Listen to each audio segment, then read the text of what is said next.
May I request another a personality from industry, from IOCL, Mr.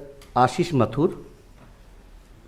He's a part of the Alternative Energy Sustainable Development Group of IOCL. He will throw us light on alternative energy sources. Mr. Mathur, please. There, that's right.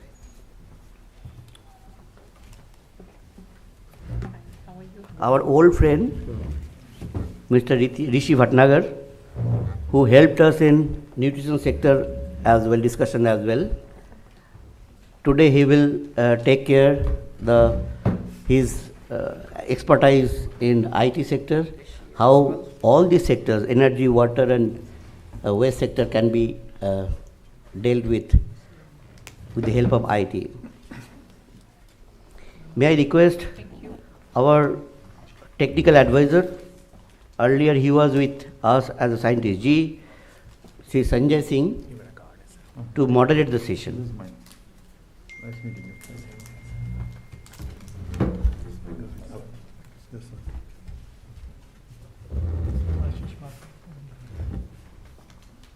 This one, Ashish.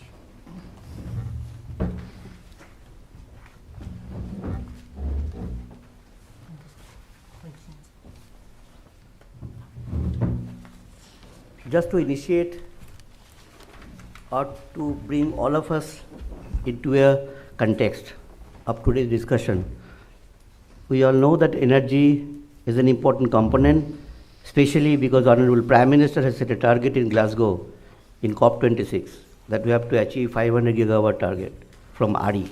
Tough job, 101 gigawatt as of now by 2030. So we have only 8 years left. So what would be the blueprint for that?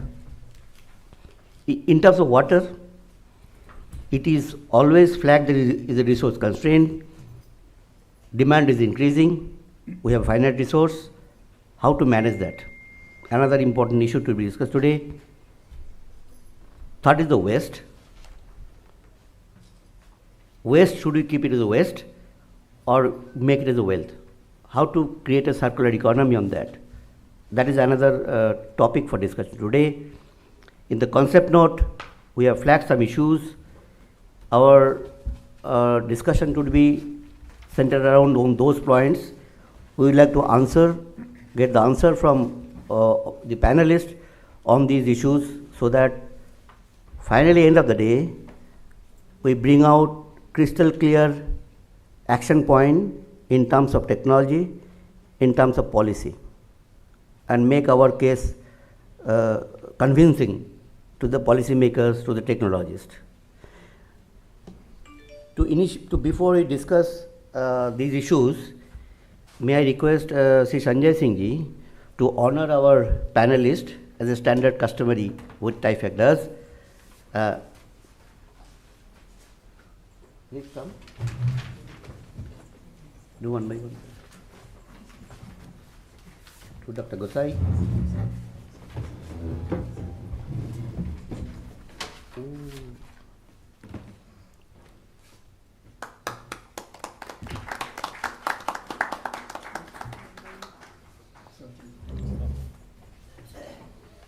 One big mistake happened. We are joined by another personality, ASK Sinha.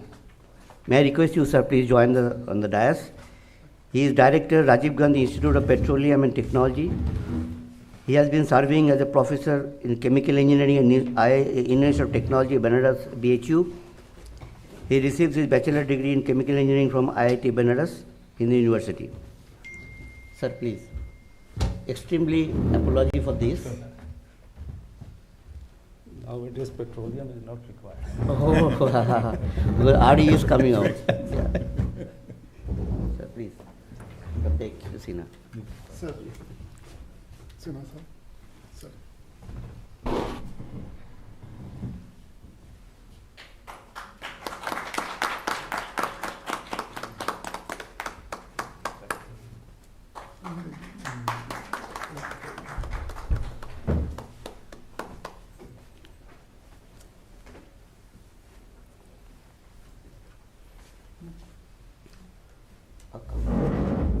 Neeraj Sinha. Thank you.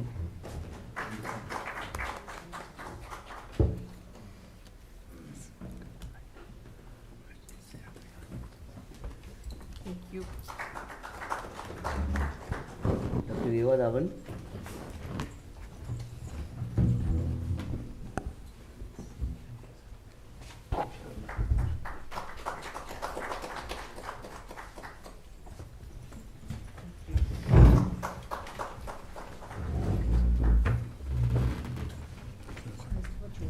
Dr. Ashish.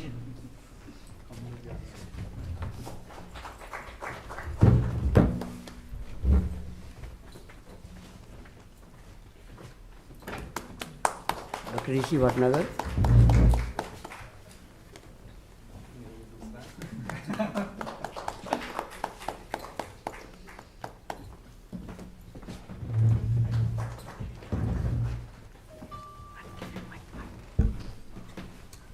Now let us start the discussion. We have about 1 hour 45 minutes.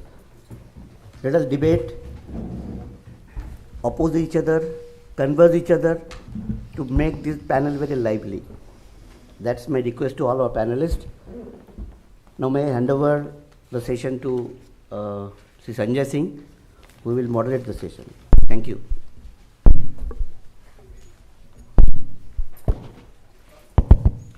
Good morning. Very crucial sector. We have entered the second day of this brainstorming meet. Sustainable resource utilization. We all know that the climate change perspective is very crucial, and we are on the edge. If we continue business as usual, as a planet, we are doomed. And with no adequate corrective action, but there are good things also. Nations are taking place, there are plans in the making. And this section focuses on three major areas: energy, water and waste, as summed up by Dr. Goswami. And we are extremely fortunate today to have a very distinguished panel, all very eminent experts in their areas. Professor A.K. Gosai, Dr. S.K. Sinha, Dr. Neeraj Sinha, Dr. Vibha Dhawan, and IOCL we have a representation, and Dr. Rishi Bhatnagar. Just to very quickly, just to flag some issues, we know the target as net zero by 2050, and India's commitment is by 2070. But in the meanwhile, we are at the high end of growth rate trajectory because we are still developing, and our energy consumption is 1/3 of the Asian average. So we are slated to grow much faster. So how to achieve this target? But we have achievements also. Third largest renewables, fourth in wind power, fifth in solar, and so on. But that's a big challenge, and our Honorable PM has also given a target of 500 gigawatt by 2030, and make it about equitable distribution by 2040, 30 oil, coal, and 30 renewables by solar. Just to briefly flag some very pertinent TIFAC initiatives here.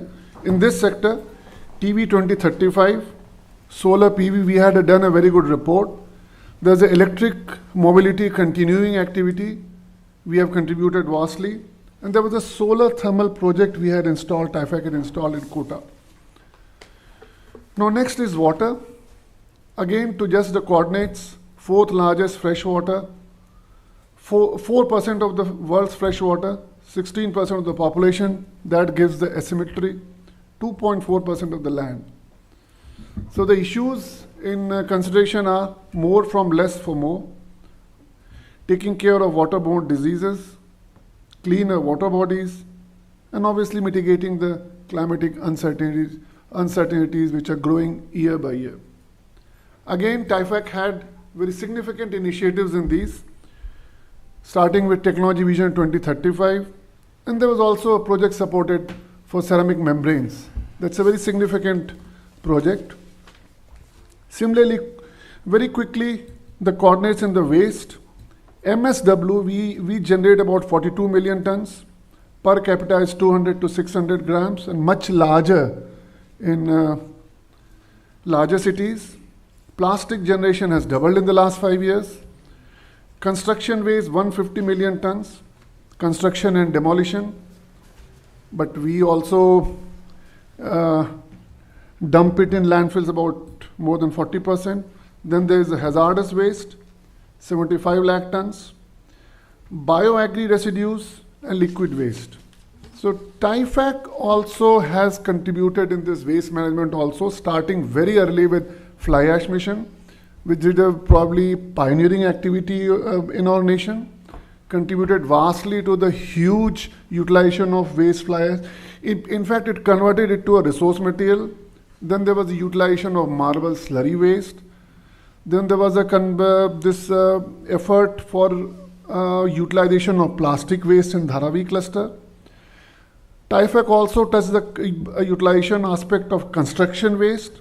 And more recently, TIFAC did a very pan-India job of mapping available residual biomass of 14 major crops, every district, and this is all available at a website, Bhuvan Jai Urja. So now, coming back to our context, probably we would be having a successful session if by the end of it we can flag certain technologies which will be pivotal in addressing it, certain business model, if we can prepare or suggest a business model in making those technologies implemented, and if we can flag some management issues. So, sir, with that, probably I would like to request Professor Gosai first for your remarks and presentation, sir.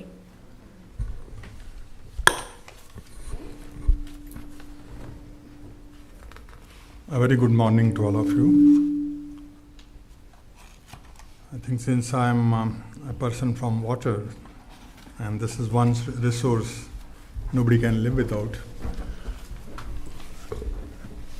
we need to, the questions which have been posed by Mr. Singh, with respect to the water, we need to first look at what do we have? And this is not a uniform resource available throughout the country on the total land mass in a distributed manner. We have some areas which are having more water than the other areas.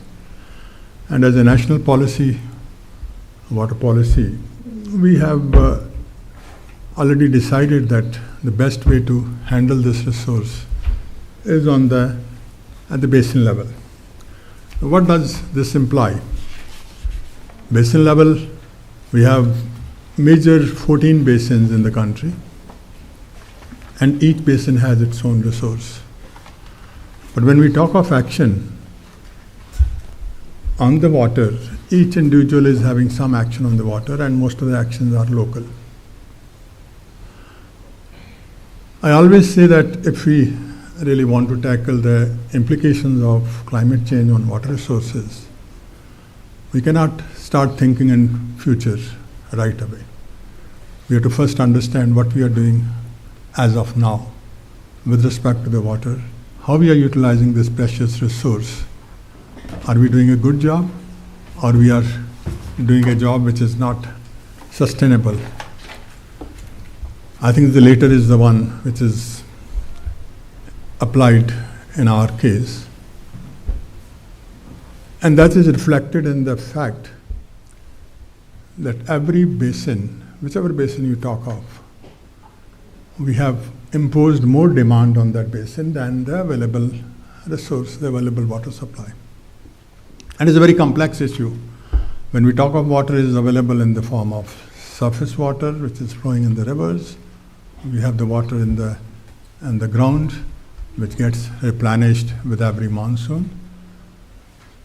And this resource is something which has limits.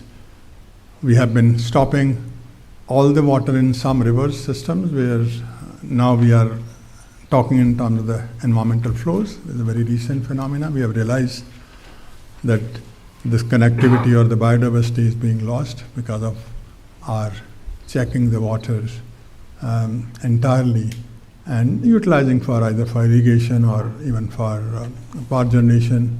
We have left gaps which are at times 20 kilometers long. But there's one part of the story. The main thing is that our demand is much more than the available resource, and that is reflected in the fact that in every basin, in every block which we talk, the groundwater blocks, the water tables are falling down. Why they are falling down? Because you have a deficit on an annual basis, which you are satisfying by mining the groundwater, and that is not sustainable. So I feel that the groundwater and the surface water, there is an interaction between the groundwater and surface water. We had done a study, the IIT Consortium study on the Ganga River Basin Management Plan, where we showcased that even in a river system of the kind of Ganga, which has, most of the people feel that it has surplus water, even there we have mined so much groundwater that in some stretches the river is losing water to the groundwater, which is very unnatural situation, because rivers always gain water from the groundwater for its perenniality, and they sustain more low flows, which we call base flow, for a longer period, because after the monsoon the groundwater tables go up and they start contributing to the river. Now that is the situation in many of the basins. So I feel a time has come when you need to use science. You cannot do these computations and allocations and keep track of them in the conventional way as we have been doing. As a country, when I have spent all my time, all my life interacting with the people in organizations like Central Water Commission, Ministry of Water Resources. We don't have a mechanism in place where the allocation is done on the basis of the judicious demands. We have done allocations on the basis of demands which were envisaged long ago, maybe 50 years ago, or just after the independence or sometime before the independence. All the irrigation systems which we had designed, they are running at around 30 to 35% efficiency, which is a very low efficiency. And water, the biggest user of water is the irrigation, the agriculture. So if we want to extract some water, which is possible by enhancing the water use efficiency, this is the first sector which has to be targeted, and we need investments. And some places we might have to go in for the latest methods of irrigation, which have higher efficiencies of around 65%. So think of a situation that if your present efficiency of 35% goes to 65%, you have almost double the amount of water which is at your disposal. And that needs investments. So we are not still there. We are doing in patches. We have not analyzed the basin, and that was what the starting point was, the Ganga River Basin Management Plan, but we have not taken that philosophy to the other basins where we need to do a similar task of looking at our basic demands, how much demands we have imposed, and adding it up and finding out that where the deficit is, how much deficit is, and how to allocate the deficit. So unless we do those things, and is not only the end of, doing is not the end of the story, you have to implement those things. And for implementation, you need the capacity of your organizations, and all these organizations are state organizations. They are the state water resources departments. Though we had around 4 national hydrology projects, but I always tell the World Bank people that you have not given us value for money. So much money we have invested as a country, but still the capacity of our basic organizations in the states is almost same which was 20 years ago.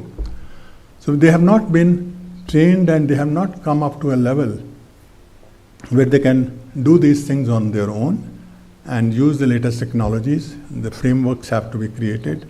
And I'm not saying this for the sake of saying. We at IIT Delhi, we have showcased how these things can be done.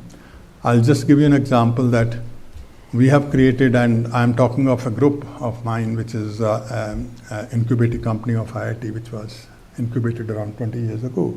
This is my extended group, which has been doing work of the kind that I could take the bigger projects of looking at the climate change implications on the water resources because of this group. It is a sustained group where we could have those people who are good workers came on my projects and then they were given a chance to become party of this particular team.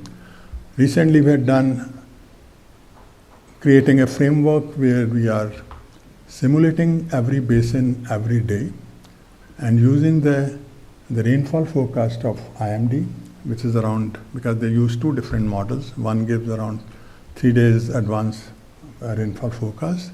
The other one gives 6 days advance forecast. We use both the models, and every day we are simulating hydrologically every basin and issuing the forecast of what is the possible flow which is going to come at any location in any of the river basin and at any location of the choice of the user. You will know that if that rainfall becomes a true reality, this is the amount of flow which is going to come, so it can be a very good early warning system. It is serving that, is put as a portal. There is a contribution from our group, and if those people who want to have know the link, I can send the link to the organizers here, and they can share that link. That is the kind of, with that, so it's not, when you are creating such a digital twin of the basin, it's not that simple. You are looking at the basic terrain characteristics, you are looking at the soil variability, you are looking at the land use variability, and you are looking at the man-made changes which you have put. Because otherwise you cannot simulate. If you are operating your reservoir at in a different way, and I am assuming it to be a natural flow, it's not going to give you what the flow is going to come. So I think as a country, we have no dearth of technical know-how. We are doing, this kind of site I have not seen internationally also, any country giving such forecasts on a daily basis. And if we use these for finding out what is the adaptation options, finding the adaptation options around water is the most difficult thing. You will very often land into maladaptations, which might not be sustainable. So you have to look after the interest of all the environment, you have to look after the interest of the agriculture community, the industry, the people in the cities. And another thing which we are doing, I'm just giving you these examples, that these are the things which need to be taken up and upscaled in the country.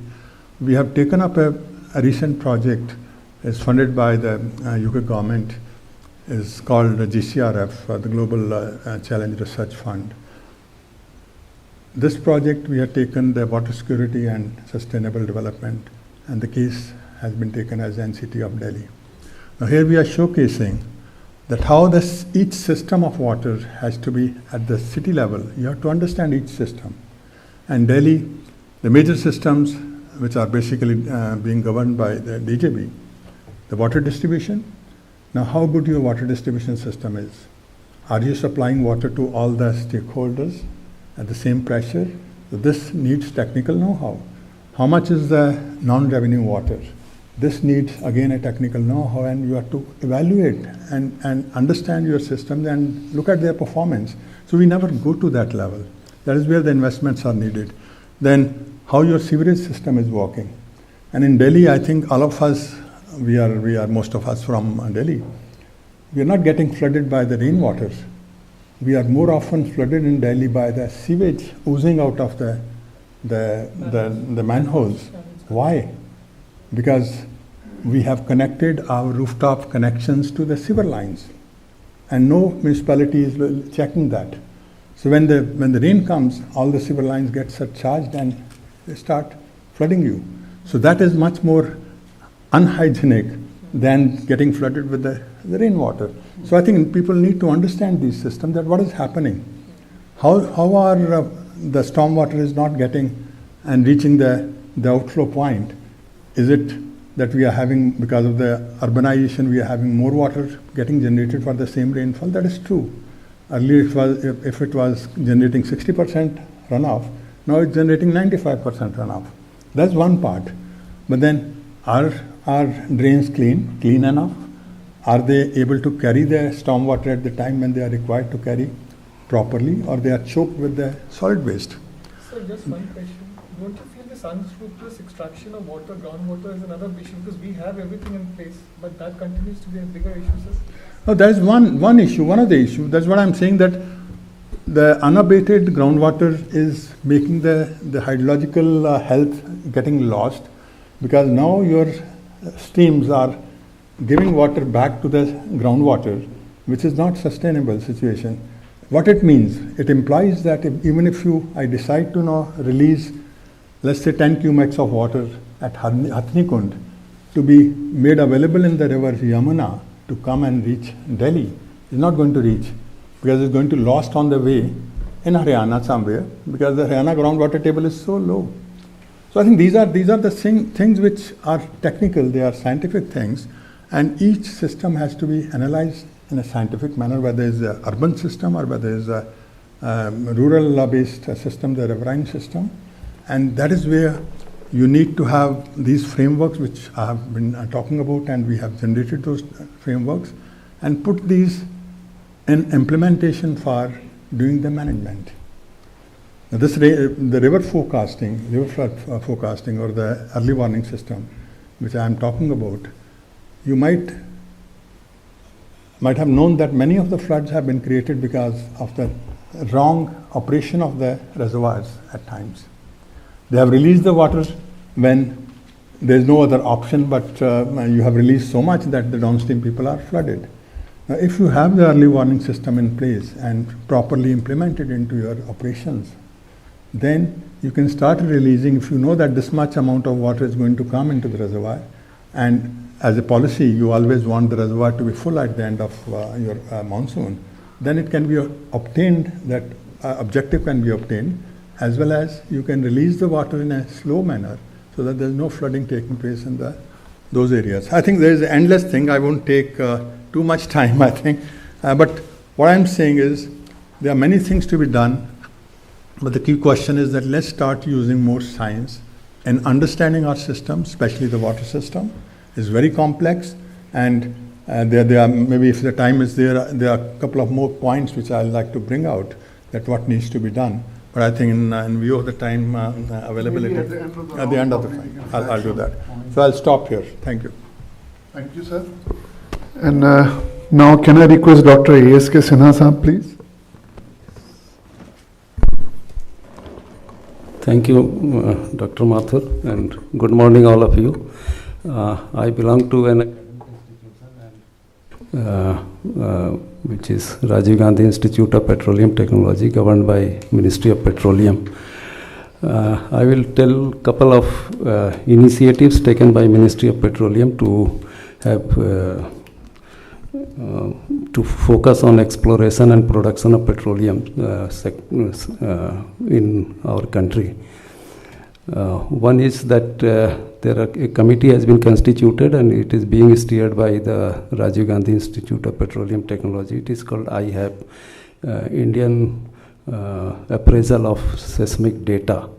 So we have divided the country into 26 basins, and all the seismic data which are available are being appraised, whether they are correct or some data are still in the analog form. And all those data are being analyzed, it will converted to digital form.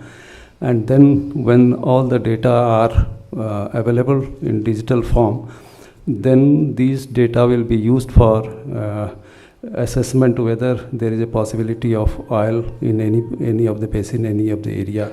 And we find that many of the basins are not at all appraised so far. Gangetic basins are not at all appraised, so those appraisal is required, seismic data are required. So, but the difficulty which we find in this, that we do not have qualified human resource for analysis of the data. So, being the academic, from the academic institution, I want to highlight that not only we should see that technologies are available, but also we should see what is the demand that will be there in the future for qualified human resource. For example, when we try to analyze the data, at one side there is a data scientist, and the other side there is a domain expert. But knowledge, we have to work on the interface of this. So the academic institutions should come forward to devise their course curriculum accordingly as per the need. So that is one thing which I wanted to highlight. Then the second thing is I visited number of oil refineries and also the ONGC, etc. And we find that there is a great possibility of increasing the efficiency using the digital techniques. Professor Saab has just now explained about the digital techniques. Same is the area required for the oil industry as well. Again, in that case also, there is a qualified human resource are not there to take up the challenge. And one case study, I know that AIML was utilized, but the confidence level was only 93% and it was rejected. So there is a requirement of qualified human resource, and there must be some projection and policy so that they are available in the country to take up the future challenges, future opportunities which are coming up. The third thing we are in the era of energy transition. And energy transition has started and it will continue. But do we have sufficient human resource to take up the challenge, take up the opportunity? My answer is no. And there is no focus on our course curriculum, etc., so that we have such human resource in future. So we have started one MBA program, which is MBA in Energy Transition, and it is all the oil industries are very keen to enroll for that program. We have started, and few BTech and MTech programs also, BTech in Energy Resources, MTech in few relevant courses are also we have started. But at the country level, there should be some thinking, and these courses should start so that our energy transition is smooth. Next is hydrogen mission. As the name suggests that, but it is not that we are working only in the area of petroleum. We are also working in the renewable energy. Hydrogen energy we are working, and hydrogen mission has been announced by the government of India, and the most mature technology is the electrolysis, and hydrogen which is produced by electrolyzer, if I am correct, it is around $4 per kg of hydrogen, and it should come down to $1 per kg, then only it will compete with steam reforming.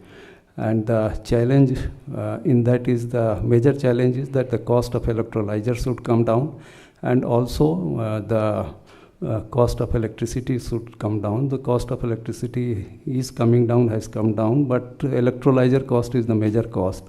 So what we are doing, we have taken up the challenge that at present all the technologies which are available requires purified water. If it is alkaline fuel cell, then it can take 100 ppm of impurity, dissolved impurity, and if it is polymeric membrane based, then it will be less than 5 ppm. And the purified water, as sir has already told, there we have 3% purified, 3% water, rest are the sea water. So challenge is, can we take sea water directly in the electrolyzer without purification? We have taken up this challenge, and we have developed few electrodes which are chloride resistant, and we have run up to more than 2,000 hours without any loss in activity.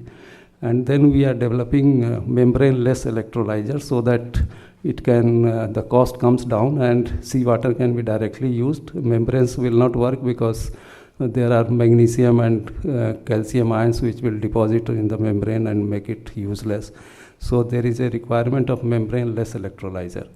We are in the process of developing that membrane-less electrolyzer also, and we hope that we will succeed. Similarly, we are doing number of things in the case we are situated in rural areas, so we know the demand of villages more. We visit villages with our students, and we see that there are great opportunities where our institutions can work for the villages. If the responsibility is given our students, because our academic institutions have the advantage that they have number of hands with them. The students are there. So all the institutes which are in the village can contribute much more to the village like ours. Then what also being in the academic institution, I also feel that there should be greater emphasis on the culture of incubation and innovation as a part of Make in India program. And that will be a very game changer thing, that we can make technology in the future. So we are not simply buyer of technologies. So these are some, and in the R&D sector also we feel that there should be greater funding. And on the part of academics also, academics should think of focused research, not taking up any topic and doing research, but it should be focused on the thrust area, and emphasis should be on the delivery. So these are some of the points I wanted to highlight. Thank you very much. Thank you, Dr. Sinha. Extremely valuable remarks. Now, can we request Dr. Neeraj Sinha, sir, please? Thank you, Dr. Sanjay Singh. Good morning to all my fellow panelists on the dais. Good morning to all the audience, the ladies and gentlemen present here who are patiently hearing us. A big thank you to the TIFAC for having the Niti Aayog here on this dais. The ED TIFAC has just joined us, so thank you to the ED TIFAC, to Dr. Sanjay Singh, to Dr. Goswami, and all other colleagues from TIFAC who are present. We know that the Vice Chairman Niti Aayog was here yesterday, so I'm sure he would have made some points which might be common to what I'm going to say. I was not there yesterday. But despite the fear of repetition, I thought I'll just flag some issues on each of the topics which have been raised today, starting with energy. Now, when we look at history of mankind, especially modern civilization, what are the countries that have become superpowers or that have become economic giants over the years? Be it the US, be it Japan, be it France, be it Germany, be it South Korea, be it the former USSR, nor Russia. It has always been science and technology and nothing else. The other streams of education, let it be economics, let it be finance, let it be commerce, let it be business, let it be market studies, are only serving as support systems to the central theme, which is science and technology. We somehow tend to lose sight of that in India most of the time, but I thought let me bring it center stage. Firstly, on energy. Now, we all know the PM's statement of making India net zero by 2070. Now, that's a tall order, and none of the renewable energy sources that we resort to and we talk about in forums such as these are going to take us to net zero by 2070. No estimates can take us there. We have to depend on technologies that are slightly looked down upon, especially nuclear energy, for fear of radiation leakages, for fear of loss of life. Although India has had a wonderful track record as far as nuclear energy is concerned, thanks to the very strong foundation laid by none other than Dr. Homi Bhabha. Nuclear energy is one form of energy that needs to be pursued at by the Government of India, by the private sector, in the right earnest to ensure that we continue to generate energy at a rate at which we desire, but without polluting the environment. Now, the Vice Chairman Nitin often says, maybe he said it yesterday also, that India is at a very unenviable position.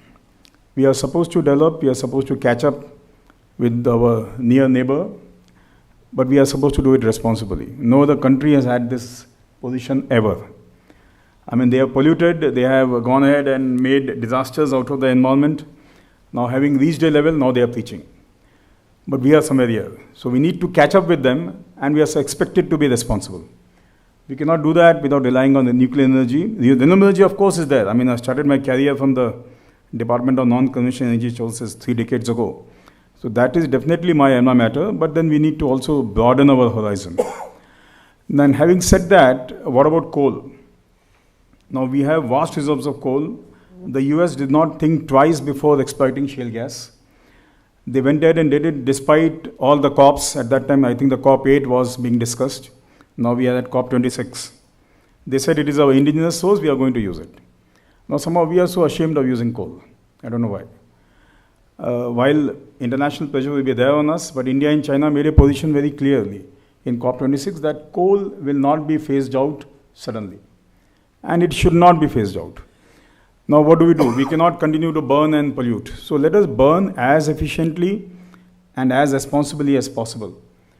On that, the Government of India, through a consortium of the Indira Gandhi Center for Atomic Research, which is a lab of the Department of Atomic Energy in Kalpakkam, the NTPC Limited, which is our biggest utility, and the Bharati Electricals Limited, which is one of the biggest suppliers of power plant equipment in the country, were brought together by the Office of the Principal Scientific Advisor to the Government of India when I was there, to do cutting-edge research on development of the advanced ultra-supercritical technology for thermal power generation. Now, I'm sure the learned audience and the fellow panelists would surely know, India has never designed a turbine, ever. Even for subcritical parameters of steam, leave alone supercritical, leave alone ultra-supercritical, and let alone advanced ultra-supercritical. We were always manufacturing, yes, we were manufacturing in India, but under license from either Alstom or GE or Siemens. The BHEL plant in Haridwar makes steam turbines, the BHEL plant in Bhopal makes hydro turbines, the BHEL plant in RC Puram makes gas turbines. But they're all on imported technology. Now here, under the stewardship of the then PSA to the Government of India, Dr. R. Chidambaram, and the then Special Envoy of the Prime Minister on Climate Change Matters, Mr. Shyam Saran, and of course under the stewardship of Dr. V.K. Saraswat, who is now in the Niti Aayog. At that time, he was the Secretary of the Department of Defense R&D. We had launched a major initiative of developing advanced ultra-supercritical technology, meaning the steam would be at a temperature as high as 710 degrees Celsius and at a pressure as high as 300 bar.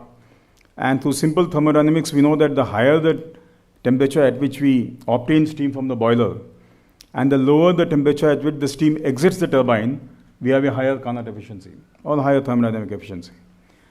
So having said that, it was a tall order. I mean, no one in the country had ever designed a turbine, as I said just now, even at subcritical parameters of steam. But through active support by the Government of India, there was a mission project that was sanctioned after the due cabinet approval. And the lead was made the Department of Heavy Industry because they handled the BHEL. We had got this consortium of IGCAR, NTPC and BHEL over a very tough R&D spanning almost a decade to develop, design and even demonstrate at sizes of 1:1. Several PowerPoint components, including the high pressure bypass valve, including the superheater header, including the welding of different metals, bimetallic melding as we call it. We had demonstrated all these technologies, and we have now a design for the first time in the world of an advanced ultra-supercritical thermal power plant. Now the question is for the government to take it forward. The phase 1 of the project is over. The mission project has been declared successful. But now the Ministry of Power is supposed to take the lead, and the NTPC is supposed to actually do the actual work of setting up the first power plant in the world based on advanced ultra-supercritical parameters of steam in Sipat, which is in Chhattisgarh. The size that was found to be commercially viable was 800 megawatt electrical. But having done all this, suddenly we are thinking twice. There is a lot of resistance in various quarters at the cost of the technology. We keep explaining to the people who matter that technology costs do not come down overnight.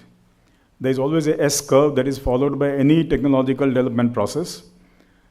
We need to go through that process if we have to come to economies of scale, if we are supposed to make AUSC power plants as commercially viable as maybe renewable energy or maybe hydroelectric energy or maybe nuclear energy. But then there's a lot of resistance. We means the Niti Aayog, the PS's office are still trying very hard for the powers that be to understand, and I'm sure they will, that we need to continue to burn coal, but responsibly. And at those high temperatures and pressures, the emissions go down substantially. I don't remember the figures now, it's been a long while, but they go down substantially. We get more specific energy per kg of coal burnt, meaning thereby that the overall thermal efficiency goes to as high as 46%. We are currently at about 41.5% on the imported sets that we are currently installing for ultra supercritical parameters of steam. So this is one technology which needs to be looked at, along with nuclear energy, of course. Now, there are other Dr. Sinha just mentioned the hydrogen economy. I would remind the audience that way back in 1980s or around mid-90s or early 90s, Dr. O.N. Srivastava, who is no more with us now, Dr. Pradeep Srivastava, I'm sure knows him, he's also from BHU, had demonstrated first a motorcycle, then a Maruti 800, then an auto and then a Maruti 800, running entirely on hydrogen. And he had made Dr. R. Chidambaram sit in that Maruti car, and there was a video that was made of the whole drive in the BHU campus. But somehow we lost sight. I mean, we didn't build upon the early successes which Indian scientists and technocrats and engineers had on very important parameters, including electric vehicles for that matter. BHEL used to have a power plant, used to have an electric vehicle manufacturing plant in Bhopal. And they used to operate, the old-timers here will remember, they used to operate a battery-operated shuttle minibus service that used to run between the North Block and Sijo complex. And at that time, it was an 18-seater bus, 18-seater bus, made totally indigenously. And at that time, through an order of the Department of Administrative Reforms and Public Grievances, conveyance allowance on that route was banned. If any government employee wants to take conveyance allowance by either taxi or by auto to go from Sijo complex to North Block, he or she was not allowed. They were asked to travel in the battery-operated shuttle minibus service, and we did that. I also did it. I used to work in Sijo complex at that time. It was a wonderful service, but it's suddenly taken off. Then we developed the Riva car by the Many Automation Systems Limited. I don't remember the name. It was the Many Group in Bangalore. The Riva car transformed to the E2O of Mahindra, and now suddenly it's gone. I don't know where it's gone. So the Riva car was a major initiative launched indigenously by the Indian industry to demonstrate a passenger car in India as long ago as 15 years ago. Or maybe it was 2 decades ago. It was 20 years. 20 years, 2 decades. I was handling the electric vehicle division in DNES at that time. I used to interact with them very closely. So the point I'm trying to make is, we need to keep S&T center stage. We need to support all scientific developments to the extent possible. I would request the organizers to take that as a major recommendation. Economic policies, financial policies, commercial policies, market dynamics will follow. If you don't have the inherent strength of showing to the world that you can do things indigenously at levels of efficiency which are at par or better than the rest of the world, then where are you? You're nowhere. No policies will help you. Now, that is as far as energy is concerned. There are other points, but because of paucity of time, let me move on to water. Very good points have been made by Dr. Gosai. We know him so well. He has also been to the PS's office, and I'm sure to the Niti Aayog also several times. There was one point which I wanted to bring to your table of discussion is desalination. While available resources should be used as judiciously as possible, while we need to map our resources, we need to contain our requirements, we need to also look at the groundwater which is depleting very fast. Desalination is one option that has been discussed again at various levels. There is a desalination plant which is working when you go from Madras to Kalpagam on the East Coast Road. It was set up by the then CM Jayalalitha, who is no more with us. Reverse osmosis is a famous technology, but then other technologies that have been discussed in Niti Aayog, and we are told that the National Institute of Ocean Technology, along with some CSI labs, have developed a technology that is very useful for power plants of the NTPC that are located on the coast. And because the seawater intake is available without any transportation cost. So the Niti Aayog had already recommended, and the CMD NTPC had agreed to couple desalination units to all new thermal power plants that come up along the coast. I hope that that happens, and that adds to our own starved resources of potable water. Other than that, most of the points have been covered by Dr. Gosai, so I really won't hamper on them. Finally, on circular economy, again, Niti Aayog has had a major initiative. There have been sector-wise efforts on circular economy, and my colleague Mr. Sudhir Kumar is handling that from the Niti Aayog. But of course, this is done in association with the stakeholders in the government, in the academia, in the industry, in the government, and in the private R&D system as well. So one point I would like to touch here is that linear economy days, that is take, make, and then dispose, should be now a matter of the past. We need to take, make, and not dispose, but recycle. Now, having said that, e-waste is one subject I thought I'll touch on because it is my favorite topic. We, according to some figures I have in 2019-2020, generated about 1 million tons of e-waste, which was, I think, the 4th largest in the world, if I'm not mistaken, behind US and probably UK and China. Now, that kind of an e-waste, and when we talk about e-waste, we talk about precious metals as well. There is a little gold in all these PCBs and all these electronic circuits, and then there are some harmful, mercury is there, there are other harmful chemicals as well, which can't be disposed of just like that. There have to be a mechanism in place to ensure that not only do we recycle, but recycle again responsibly, without harming the environment. So e-waste is, there is a policy on circular economy in e-waste that is already more or less finalized. The Ministry of Electronics and IT has done it. So I will draw the attention of everyone, I'm sure all of you are already aware, to that policy and see how we can work jointly to ensure that we bring circular economy in all sectors of what we do, especially electronic waste. Now, these are the points I thought I would largely touch upon. Finally, since I represent Niti Aayog here, I would look forward to some concrete recommendations coming out of whatever we speak here, whatever we discuss here. And Niti Aayog will, without saying so many words, will always be a partner of the Department of Science and Technology, of the TIFAC, in carrying these initiatives forward and ensuring that what we discuss today actually translates into action and does not remain in some paper or some document somewhere. We are very good in doing that, but it's high time we learned. So with this, I'll thank you once again for having us here and for giving us an opportunity to speak. Thank you. Thank you, Dr. Sinha, for your valuable insights. Now, can we request Dr. Vibha Dhawan, please? Thank you so much, and my sincere thanks to the organizers for giving me this opportunity. And all of you who are present here, and I believe some have joined virtually as well. Well, the title of this session, Sustainable Resource Utilization. Now, what does it mean to us? We have been blessed with many resources, and we are supposed to use them as well. So, of course, we have talked about water, coal, and so on, but there are many other resources. We do have to use them, but at the same time, we have to ensure that they are available to the next generation. And we are using them not excessively. And we are taking steps that, as far as possible, we return it back to the atmosphere from where they originated. Now, natural resources, when we talk about, like we talk about air, we talk about water, and we take it for granted that they should be made available to us.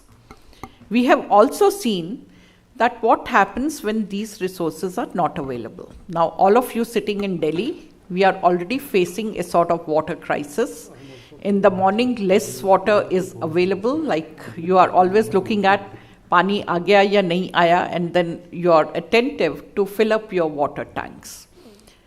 You go to the neighboring areas where agriculture is being practiced, and agriculture uses almost 80% of the water, fresh water.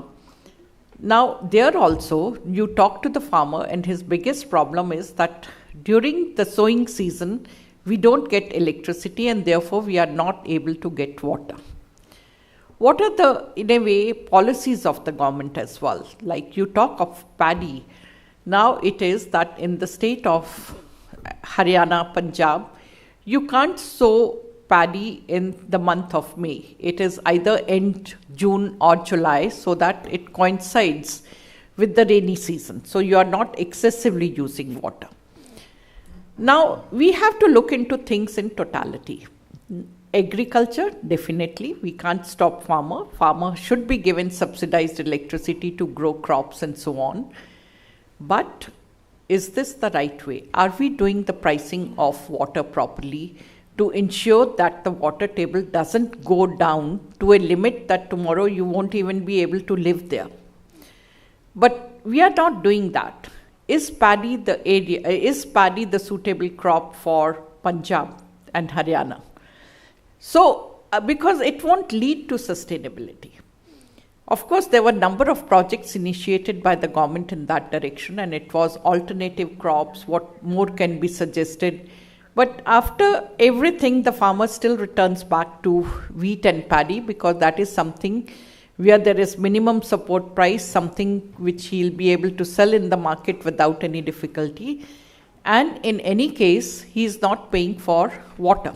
So it doesn't matter, he is not worried. And we all feel like there are no boundaries, regional boundaries. So it's an underground aquifer, so it perhaps will impact every other state, not just these two states. So there was one project which was supported by World Bank, and that was DBT, Direct Bank Subsidy. So in which TERI was involved. So what we had done was that we had put a meter basically to see how much electricity is consumed to pump water, which is then used for irrigation purposes. So suppose we start giving that money to the farmer, because in any case, as a country, we are spending that money, and tell him to grow an alternative crop. So at least you are saving your most important natural resource, that is water. Of course, there was a lot of reluctance from the farmers' side, because they felt that maybe we are putting meters, and once we'll have the data, and therefore after we are going to charge them. But I suppose some sort of these studies should show the way that which crop should be grown in which area. Again, taking example of water in agriculture, in most areas, it's because they want to save on labor. The best alternative is flood irrigation. You really, and also because electricity is not reliable, farmers, they switch on their pumps, they leave it at night. Whenever water comes, their fields may get flooded, but they are happy with it. They are not using water properly because of the underpricing. So over there, proper studies, like you are looking into in totality, if you give drip irrigation or subsoil irrigation, then it is that you are saving this important resource. And the precision agriculture, it's also that many a times we feel that new technologies are expensive. Yes, on direct basis, many of these technologies are expensive, but if you look into or with proper pricing of water, they are much cheaper. And you have added benefits, because then you are watering the plant with subsoil irrigation only in the root region. You are giving fertilizers when the plant requires. You are giving the right quantity of fertilizer. So you are not even polluting your underground water, and you are not polluting the atmosphere by ammonia or whatever other nutrients we are losing to the air. So we again, somewhere we forget, we see what is impact on my pocket, we are not looking indirectly what is happening to the environment. We also discussed quite a bit about the energy and the role of renewables, which is going to take center stage now, and rightly so. And it was also mentioned that the economic progress to quite an extent depends on energy security. Our farmers, they still remain producer while the money lies in processing. So therefore our farmers remain poor. So if we have to make them entrepreneur, the energy security at the village level is going to be extremely important. Of course, there are questions whether we are talking of which technology, whether there is going to be economy of scale, whatever. But to begin with, my personal opinion is that it also has to be decentralized energy production, renewable energy production, which should take care at the village level about their needs. It goes without saying, because whatever you spend in energy, it's the final thing. Whether you have generated it from coal, whether you have generated it through solar, when you are consuming it, you have already spent so much of money, and therefore it remains without saying, without that energy saving, energy efficiency at all levels is extremely important. And of course, Government of India has taken a number of steps, setting up of Bureau of Energy Efficiency, because then in a way you know the equipment which you are buying, how energy efficient that equipment is. There is also like PAT scheme, that that the industry should go more towards energy efficiency. And there are a number of organizations, of course, TERI pioneered energy audit at the level of industries. But now there are certified industrial auditors. So they do the energy audit, and they also suggest to the industries how to increase their efficiency, because that also leads to saving in their finances if they go for cleaner, better efficiencies. The third part which I would like to touch upon, and that is of renewable energy as a whole. We are talking of solar. Of course, solar is something which in a way is not a news item anymore. We all have seen solar panels. You go to the remotest of the village and you will find the penetration of solar panels over there as well. We are going to have other technologies in the near future. Hydrogen we are talking about in a big way, hydrogen mission and so on. Now, the major problem with renewables is going to be who is going to fund all this transition. It requires, if we are really going to make and the kind of energy needs we have, it is going to be, I should say, even our entire GDP, if it is spent in that transition, will not be adequate. And therefore, we also have to look into the financing mechanism, soft loans, and over a period of time, you repay the loan from the savings you make. So that kind of model has to come. A point was made about e-waste, and I'll say even solar panels.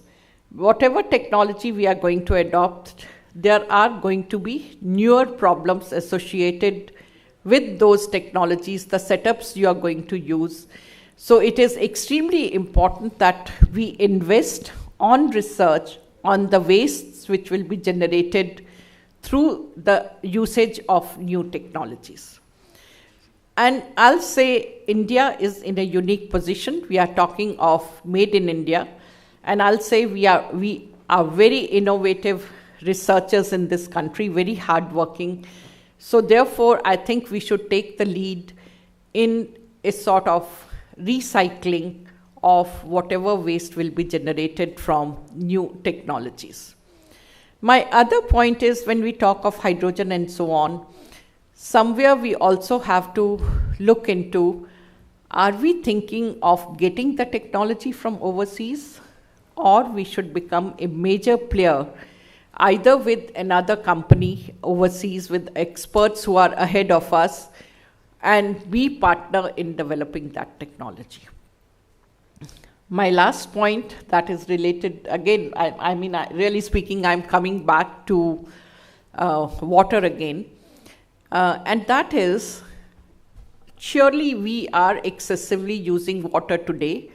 It is also somewhere due to our wrong pricing of water. Usually all stakeholders will say we can't live without water, and therefore it should be priced the way it is priced today. But isn't it, it's also somewhere leading to, I should say, misuse of water. Many of you must be having RO plants at home. First of all, do we require RO plant when we are getting water from municipality? We waste 80% of the water and get only 20%. How many of us are using that 80%?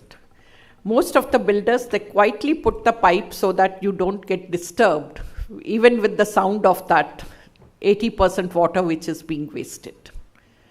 We are not sensitive towards it. Most of the time when the maids, they're washing utensils, it's full flow of water, and that is what they waste water. Look at the industries. Of course, Pollution Control Board have strict rules, but are they really treating water and then discharging? What happened during the time of pandemic? Our rivers, they were clean automatically. So that shows that it is the pollutants, man-made pollutants, which are added to the rivers time and again, and that is causing the problem.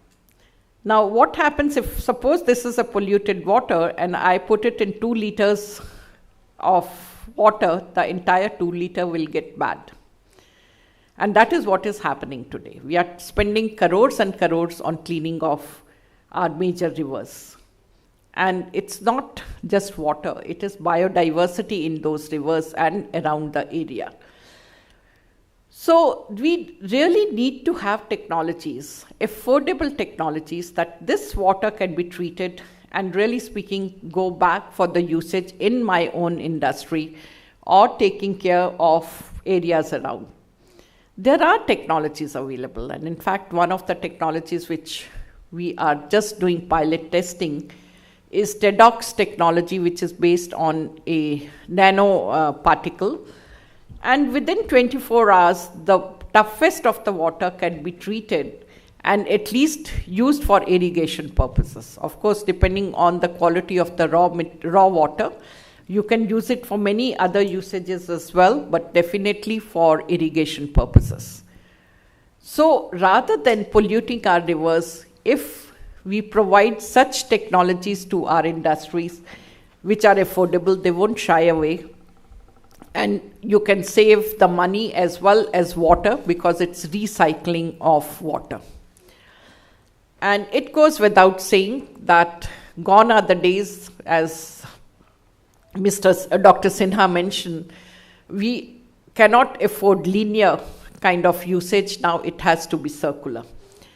And I hate to use the word waste. To me, it is wasted, because whatever is waste for one particular pathway, one particular sector, is the raw material for the other. Rather, the whole worry when we are talking of briquetting or use of biomass and we are doing calculation, our immediate part is that will the raw material cost remain the same? Once the demand will increase, the raw material cost, which is wasted today, is going to go up. And you keep maybe like from 2 rupees to 5 rupees, that okay, this technology is really still going to be affordable if the raw material, which today is 2 rupees, will become 5 rupees. So that sort of calculations we are doing. So if we go for circular, nothing will get wasted. And I'll just share the last example, and that is, we talk so much about biofuels, and they haven't become a reality so far, largely because of the economic part of it. They are far more expensive than petrol. But and we are also working on it, and what we started doing was that lipid or biofuel should be one of the byproducts. We are starting with alga. It is the marine strain of algae. So therefore you can grow it in seawater. So no question asked that you are wasting fresh water. So you use seawater, you grow algae, lipid, and the principle is not high lipid. Principle is that every part of that alga can be used. And we use number of strains. So you get on dry weight basis about 20% as lipid. So remaining is rich component of protein. Fed it to fish, the fish biomass or meat total production had gone up by 180%. So your fish meal becomes much cheaper because it's a waste coming from here. We, in some cases, depending on the strain, we even got some pigments, some nutraceuticals, and of the worst of the alga, if that is subjected to pyrolysis, of course, and of course there are different routes. So we are getting various platform chemicals. We are getting pyrolytic oil, which is as good as aviation quality oil. Because our whole calculation was that the moment you have tons and tons of alga, what are you going to do with it? So we have to have an entire biorefinery concept that there is no waste generation. So most of the projects, I should say, or most of the research initiatives, we should ensure that no waste is generated. So it's circular economy, and I'll say as Indians, it is in our DNA not to waste things, and therefore we can show the way to the world. Thank you. Thank you, Dr. Avila. Now, can we have the Iocl perspective, please? A very good afternoon to all the fellow panelists and the audience present here today. Well, I represent IOC, and as a sector, I think we are known for all the wrong reasons. Today, oil prices are skyrocketing, inflation is very high, and we are one of the biggest polluting sectors, whether it is carbon, one of the biggest users of water resources in the country, and obviously known for very wrong reasons. But I think I wanted to clarify the doubts here that it is not that bad. As far as the emission parts goes in our sector, carbon, we emit almost, as a company, we are emitting about 20 odd million metric tons from our refineries. These are the scope 1 and scope 2 emissions, which are commonly called. But the biggest challenge here with the oil and gas sector is the scope 3 emissions, which arise from the products that we sell in the market. And on their consumption, there is an increase, carbon dioxide is released. That becomes the biggest challenge for our sector. Now, if you see globally, as well as in India, whatever announcements have happened towards reducing scope 1 and scope 2 emissions, they are actually only 5 to 10% of the total emissions of the oil and gas sector. The biggest challenge is about how to tackle the scope 3 emissions. And I think here the circular economics will play a very, very big role, where we need to change the product slate of our refineries, where we should be talking about biofuels and other products which can reduce the carbon emissions, and they are called as carbon neutral or carbon negative products. Now, talking about the refineries that we have and the pollutions that we do, our company is also, trying very shortly to announce some targets to become net zero. But unfortunately, like other oil companies, this is going to be only scope 1 and scope 2 emissions and not scope 3. So the biggest challenge for this sector would be also to actually find ways and pathways to reduce scope 3 emissions in the country, which in any case, to become net zero is essential. Coming to water, we are also one of the biggest usage of water is one of the highest in the country.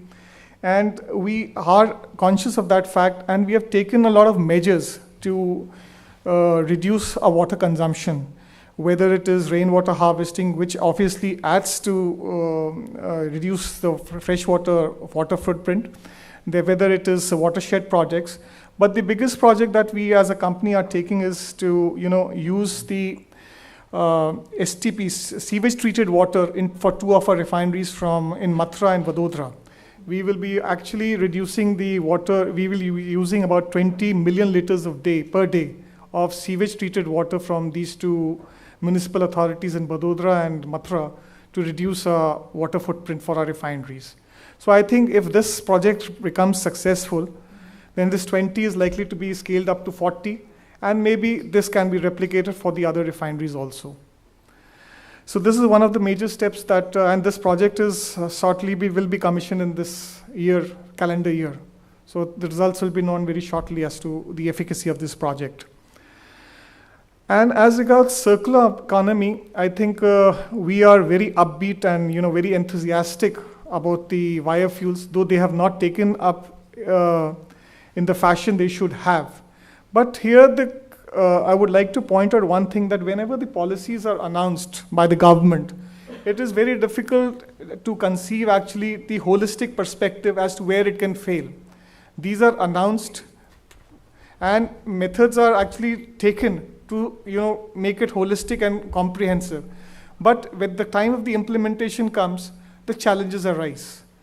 2 of our projects, which was announced by the government of India, especially the compressed biogas, which has been touted to replace CNG, which is having similar properties to CNG, the target that was announced was 5,000 plants would be set up for production of CNG, and by 2023, and it will be producing 15,000 million metric tons of CBG.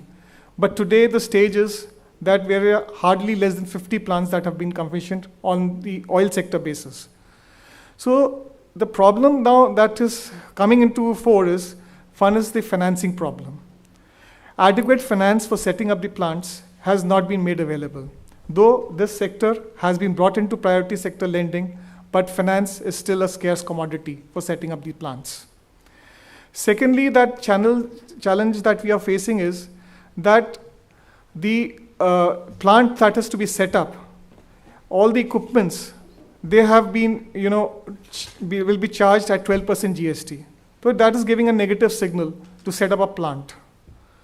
Thirdly, the challenge that we are facing is that the biomass chain on a sustainable basis is a very big challenge, and at economic price which is good for both the manufacturer as well as for the farmer. So that remains another challenge for all of us.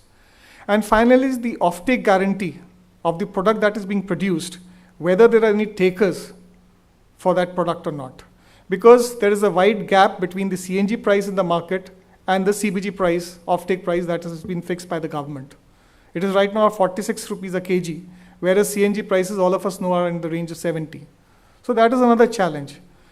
And lastly, the challenge is that because of there is not a sustained supply available for CBG, a lot of industrial players are not wanting to switch over to CBG. They continue to use the high carbon fuels in their plants. So these are some of the challenges which we face as an industry, though we are quite upbeat. And there's another challenge that we face is that when we are producing CBG, this liquid fermented oil, organic manure is being produced. And this manure has no taker because most of the chemical fertilizers that we have are highly subsidized. On the contrary, the biofertilizers, the organic fertilizers that we have, the government has announced a GST on that. So these are different challenges which actually are impeding the growth of adoption of CBG in our industry. And as policymakers and people sitting here, I think we should take a note of this and help the industry to actually, wholeheartedly support the entrepreneurs so that CBG can be taken up in a big way. By the way, the potential of CBG in our country, as per the estimates, is almost 60 million metric tons per annum. It's good enough to replace the entire fuel petrol that we produce from our refineries for the consumption of our vehicles. The other biofuel product that we are constantly working on is on the ethanol front. The ethanol, the government has actually mandated that 20% of ethanol has to be mixed and blended with in the coming years, and it has been preponed. So on the site where we need to store, the oil companies are actually okay with it. We are expanding the storage capacities of our tanks to take up to almost 400 million liters of ethanol, which will be required to blend and reach a percentage of 20%. That is quite okay with us. But the issue right now is the problem now lies with the offtake persons. Like the final users are the cars, the vehicles on the road. The biggest challenge now is that with E20 ethanol blending to be brought in, the car manufacturers are not in sync with it, because it requires certain tweaking of engine specifications. It requires fuel lines to be changed. It requires the plastic and rubber parts to be changed to be able to handle the corrosivity of ethanol blended fuel. And though we have been speaking to the various manufacturers of car manufacturers on a regular basis, and they have assured us that materially compliant cars or vehicles will be available from April 23 when the E20 blended fuel production will start. But to be engine compliant or engine tuned compliant, that will take a couple of months. And bigger challenge for us besides the new vehicles is what to do with the existing vehicles, which has a population of almost 3 crore four-wheel vehicles and almost 25 crores of two-wheel vehicles on the road. That is a bigger challenge for the industry. So how to actually tackle that problem for us? So I think from this forum, I would request if some kind of recommendations or initiatives could be decided, mandated, and policies, interventions could be done so that this could be popularized and we could save on the precious foreign exchange and the port subsidy bill. I think these are my broad comments that I wanted to share with the industry. Thank you so much. Very valuable policy inputs. Would be very useful if we can take it further and forward. Now, can I request Dr. Rishi Bhatnagar sir, please? Yeah. So good afternoon, everybody. And to be honest, I'm honored that I'm sharing a dais with all of you. And thanks to TIFAC for inviting me for this session. Yesterday also had a small, they wanted me to come and talk about the nutrition, which is not my subject, but still I came. So Aries Communication, a short introduction. We are a Silicon Valley IoT company, a 2-decade-old company, and we give connectivity to machines. Okay. So our SIM gets into a machine and it connects to the best possible network at a given location at a given time. So imagine Jharkhand or Chhattisgarh and you have electric meter. If you have my SIM, if it is BSNL, it will connect to BSNL. If it is Airtel or Vodafone, it will do that. We created a complete IoT stack, and in India we run IoT solutions. We have 15 million devices connected on our platform. We get 2.6 billion messages every day. And whatever we think about AI, ML, we do it every day for our bread and butter. So but I am the odd man out in this dais because I run and I get my salary because I generate profitable revenue. So you have your own KRAs and objectives. My KRA is to generate and find solutions and services because of which I can generate profitable revenue. So I see each and every problem in a different manner. How can I take it to the market? How can I make it accessible, affordable, and adaptable? Okay. So when I see water, and I'll talk about, if the time permits, about all three, we see it into three manners: how to retain, how to reduce, and how to revive. Okay. And how my technology can be profitable in making it retaining, reducing, and reviving.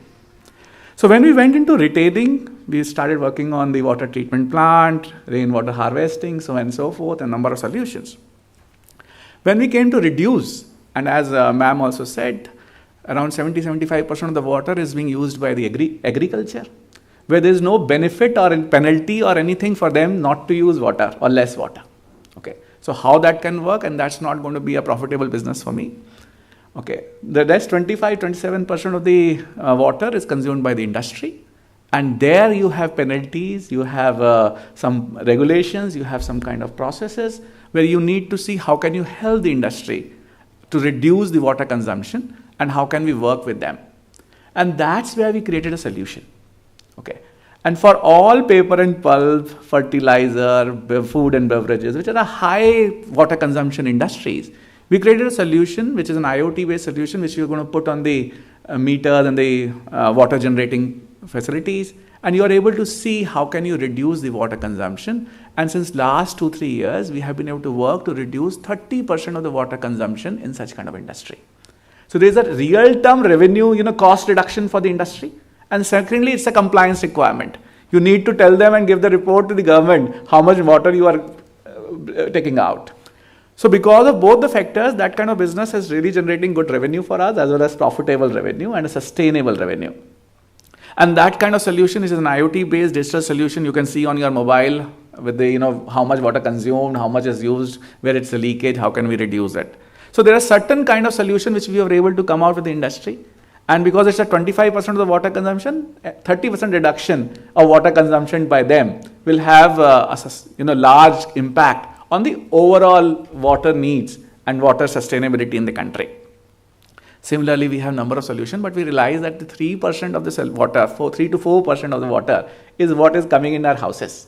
So the municipality supplied water is only 4 to 5% of the total water consumption or drinkable or water in India. So while 80% of the water gets wasted when you do a RO, but for me it was not a big business. Honestly, it was not a big business for us. It was more of a cultural change that was required, and in the consumption. And there are a lot of people who have now started thinking about how they can have less water to be consumption. So we were able to work on this. Then I come to the revive part, and it's a very interesting thing. In April 2016, when we started Aries in India, I read an article in the Times of India where Art of Living was able to revive a river in Latur. Okay, a 18.5 kilometer river was there, and they were able to revive a river for 4.5 kilometers. It was very interesting for me, and I could read and I got into more details.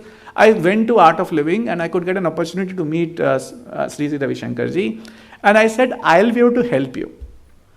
Because you are getting many scientists going from IIT Madras and IISc Bengaluru who are limited, 2-3 people, volunteers who have been able to work with the Art of Living volunteer organization, and they need to come to Latur to see where geographically the machines needs to be put, how the digging will happen, how the number of sand will be removed, and the whole project will run.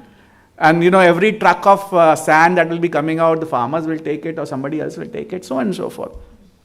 I said, now I don't need your scientists from IIT Madras and IISc Bengaluru to come to Latur. I'll give you a device. And with that device, all the data from these machines will be available on their mobile. And we did that technology, digital technology, and we were able to do that. Now these scientists who were supposed to travel, they can sit in Bengaluru and Chennai, and there are no need for them to travel. As a result, Art of Living, in addition to doing this kind of revival of river work in Maharashtra, they started doing in Karnataka, Tamil Nadu, and few other, Madhya Pradesh, and few other states. And in 2019, Art of Living gave us, they thanked Aries Communication for providing the technology, so that the same, if I start thinking about the expertise available in the country and who will be voluntarily available to do it, you will find less people, and how to utilize that bandwidth to produce more results. Now, similar kind of organization have started approaching us, and we have been able to, honestly, we are not doing anything commercial on it. It's more of on a social level. And we have been able to work on reviving small ponds, smaller lakes, some wells, and seeing how can we, and this river revival is something which was very fascinating. And you can see the smile on the faces of the farmers who live around these areas. And I personally went to see, how things are moving, because I could never imagine that there were thousands of years back, there used to be a river. Now with the satellite and images, they could see that here was a river which was an 18.5 kilometer, and they were able to revive 4.5 kilometer. So this revival is also something, sirs and ma'am, which is very important. And how can we revive the lost rivers or ponds and the other water bodies is also equally important in seeing how can we generate more water, and we were focusing on that. So while retain, reduce, revive is the keyword for me for the water, then we come to energy. While the renewable energy, wind, solar, everything is there, we thought, how can I divide and improve the production efficiency of an existing, non-renewable or fuel-based thermal plant? And when we saw the transmission was fine, but the distribution has huge losses. And that distribution loss was a business opportunity for us. So it's a smart metering, whether it's a smart transform, or the self-healing grids, or the feeder monitoring. We were able to find small things where small digital interventions were able to reduce the distribution losses to an extent that, I can give you an example of Agra, where we were able to do it with the local power generation plants. The feeder monitoring, the substation we were able to implement, and the centralized location could see when the feeder is moving out and not.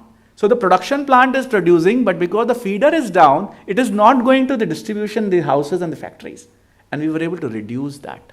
As a result, the distribution losses in that particular plant reduced from 35% to around 10 to 15%. So same kind of investment by the government, more revenue and more power availability. Okay, that's one part, and we were able to generate. It's getting into a larger scale now, and the government of Uttar Pradesh has come out with a tender in different directions.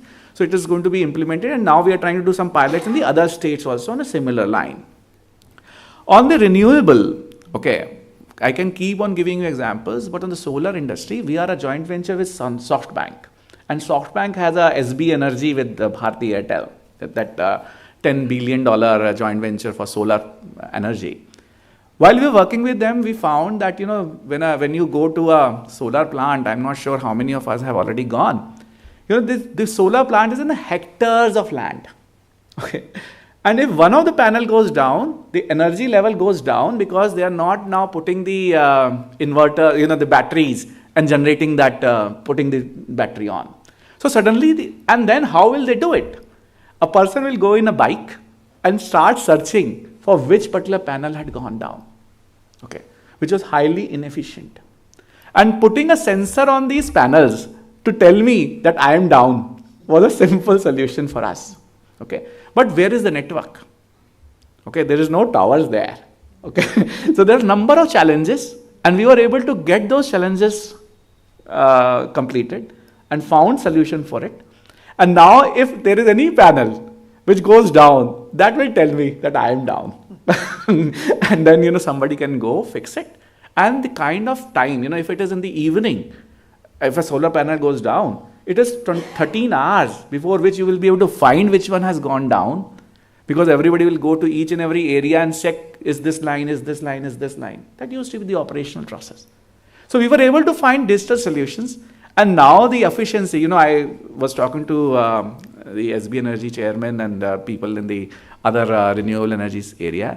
The cost of solar energy from 14-15 rupees has gone down to 2 rupees, and now it is expected to come to 1 rupee per unit. That kind of, I think we might have also helped in getting that kind of reduction done.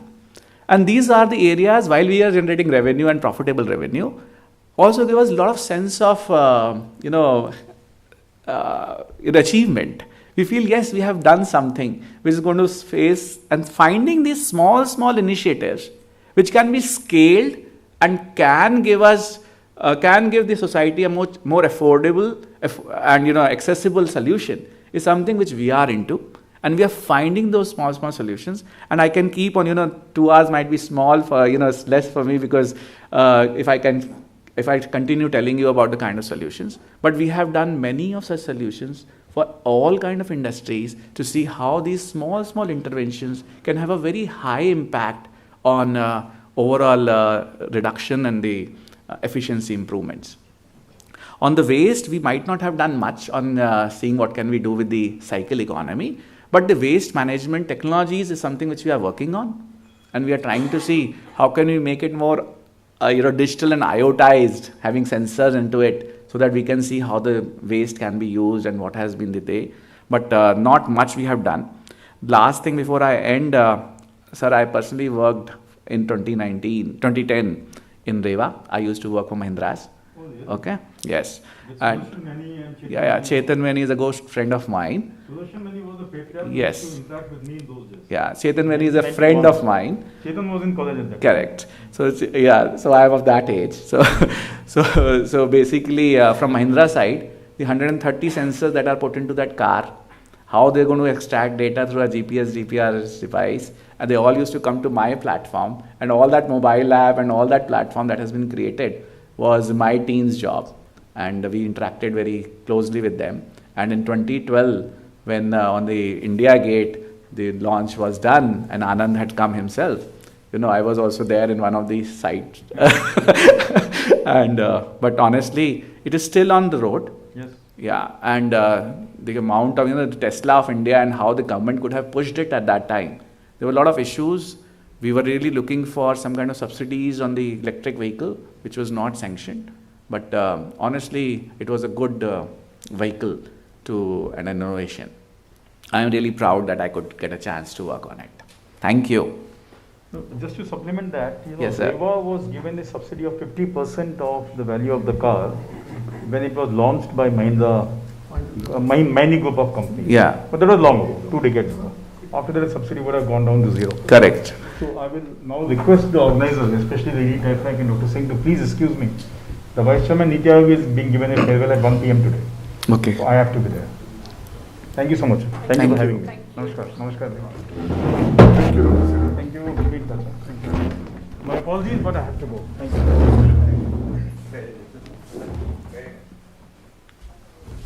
Dr. Bhatnagar, that was really something very interesting, preparing business models out of gap areas, Yeah. leveraging IoT technologies. The excellent examples. That what we referred in the beginning, that technologies, business models, and management issues, and excellent examples of digital solutions. So, what we can do is quickly sum up the salient points which emerged today, and then we have one more round, quick bites from all the esteemed guests, and then if somebody wants to have a remark from the audience. So let me flag the issues which have come up today. Very important points in context of water, that river is losing water to groundwater. That's very alarming. And the maximum water consumption is in agriculture, where our efficiency is very low. So 35%, and if we try to increase it to 65%, we will be saving a lot more, but needs investment and appropriate technologies, and probably again some, if possible, some digital solutions too. Now, another very important point which came up, that probably our human resource is not adequately geared up to meet the future challenges. That was a very important point made by several of the speakers, that we should produce adequate human resource, adequate educational background to face the challenges and to address the technological challenges, especially in the era of energy transition. Hydrogen mission. Can we take the seawater directly? All these are very important pointers to technological projects to be surmounted. Membrane-less electrolytes. Then Dr. Sinha made a couple of points, and he made it very clear that India's bottom line clearly initiated regards usage of coal. He was very clear, and that should be the guiding spirit for India, that we have to use coal, but yes, efficiently, and make SMT center stage using our enhanced strength. Then there was the pricing of water, a very crucial issue. Anything given free is not respected. That's all we always thought in TIFAC also, that anything given free is not respected. So wrong pricing and inefficient usage. Then there was other pointers to redox technology for agriculture irrigation. Then the fixing of targets, very encouraging it came that the fixing of targets for scope 1 and scope 2 being done. But obviously the real challenge lies to scope 3 targets. That's the real challenge where an adequate finance. That's a policy issue we need to address, and rather sooner than later. Otherwise, the whole thing will come to a standstill. And biofertilizer, there was another, that the policy issue. That's a very strange that biofertilizers are not subsidized and chemicals are, and added to that is the GST issue. And then we got a flavor of the host of preparing business model, a range of examples of preparing business models out of gap areas, out of opportunities, leveraging IoT technologies, sustainability to technologies, digital solutions. Really, that shows the way. That shows the sustainability to any technology.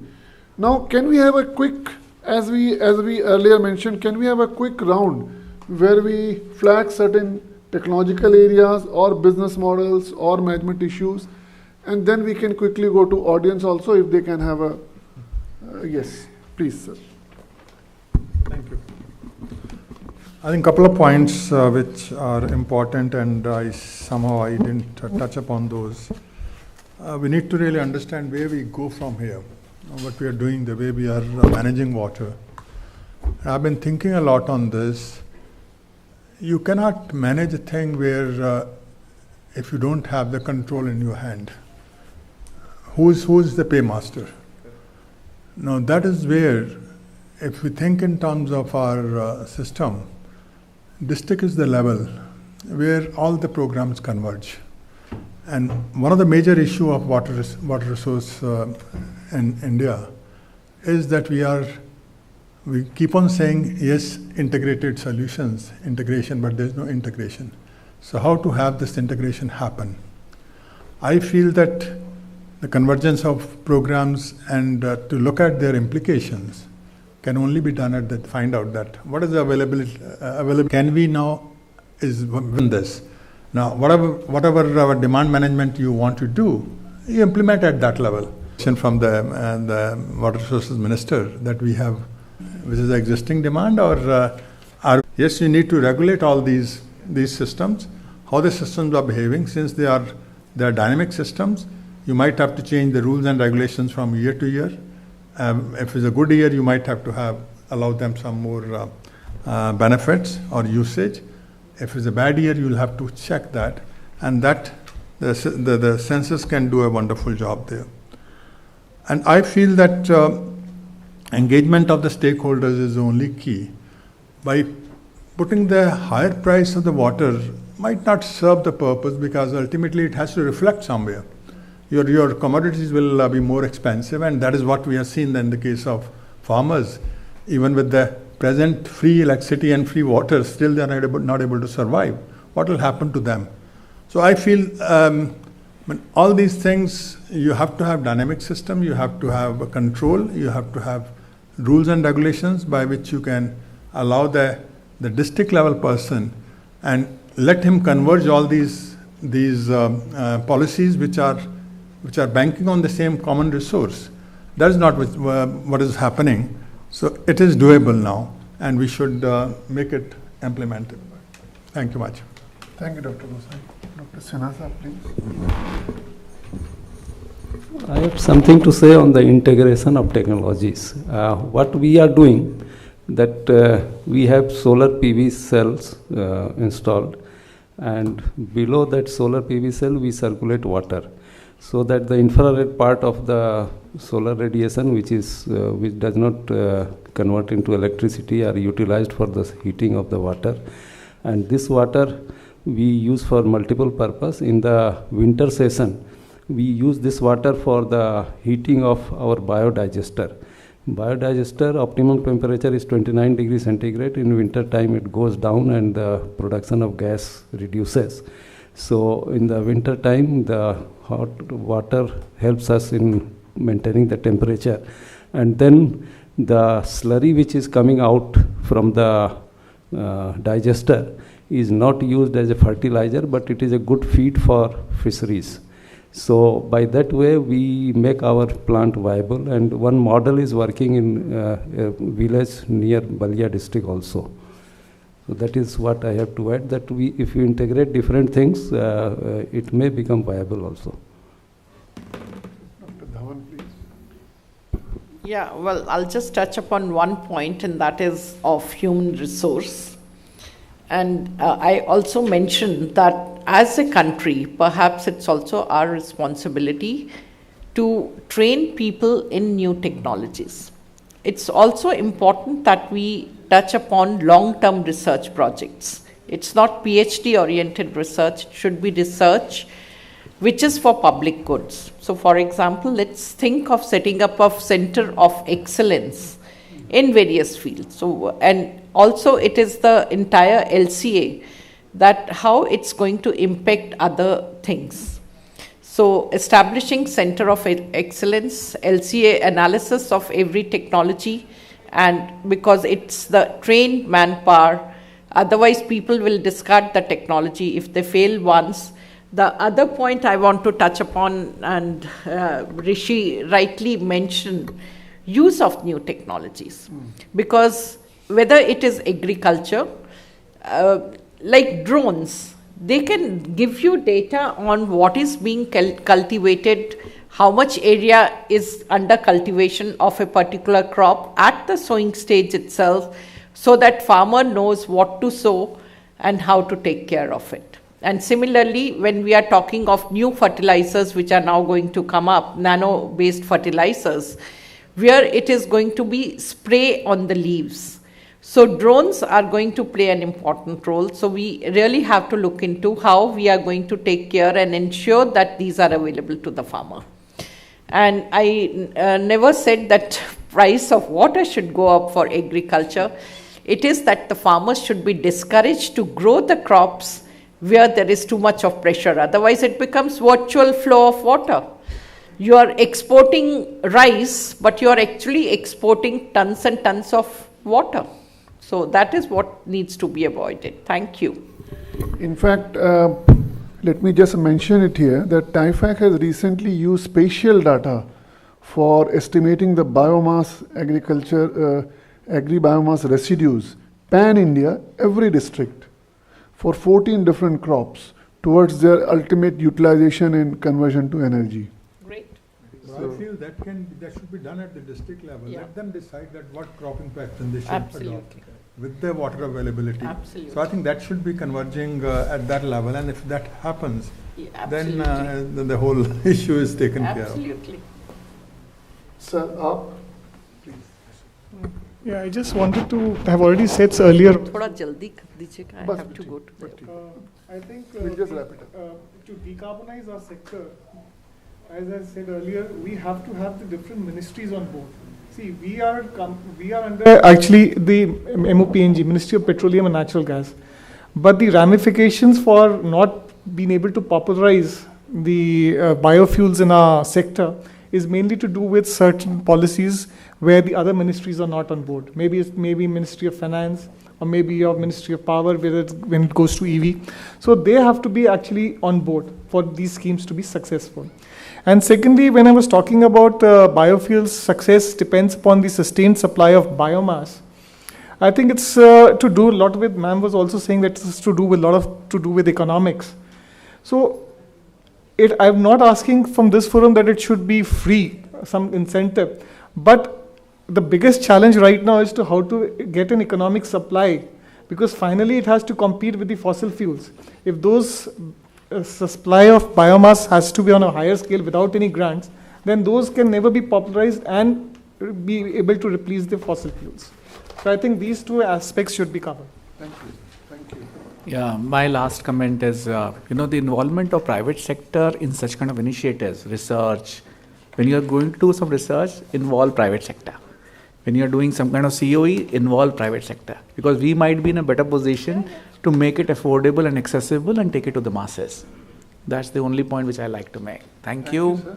But probably one of the most valuable condition also, because unless we involve the private sector, there's no viability and then there's no sustainability to the whole efforts. Now, any quick remarks from the participants in general?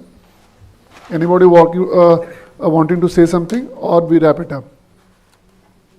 I had a question, sir. As Sinadar, you said it cost around $4 for a kg of hydrogen, and you were expecting the cost to go lower in future when you will get coal on a cheaper margin. But in a recent meeting, we heard that the coal itself, that CIL is sending it at a very cheap price. So they are also wanting to increase the price. So are we moving in a parallel way where you are expecting in the coming future that the price will go down? At the same time, the raw material that is coal, they are asking that the price in the near future they will increase.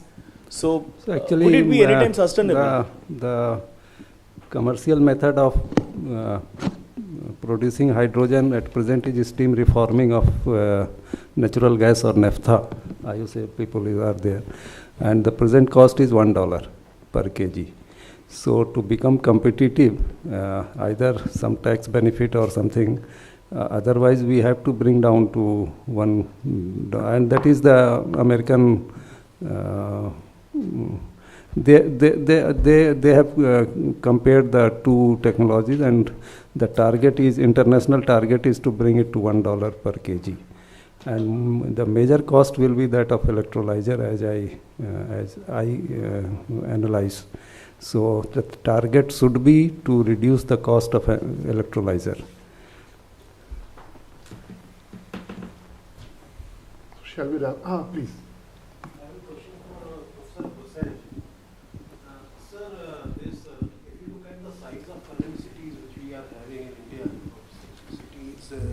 Sizes are increasing day by day.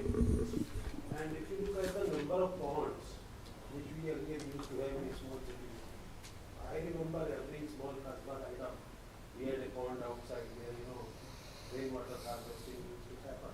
And throughout the year, it used to remain filled. Do you think the kind of cities which we are making now are sustainable? Will we ever get water? Because whatever ponds we were having, even those are being encroached by the people.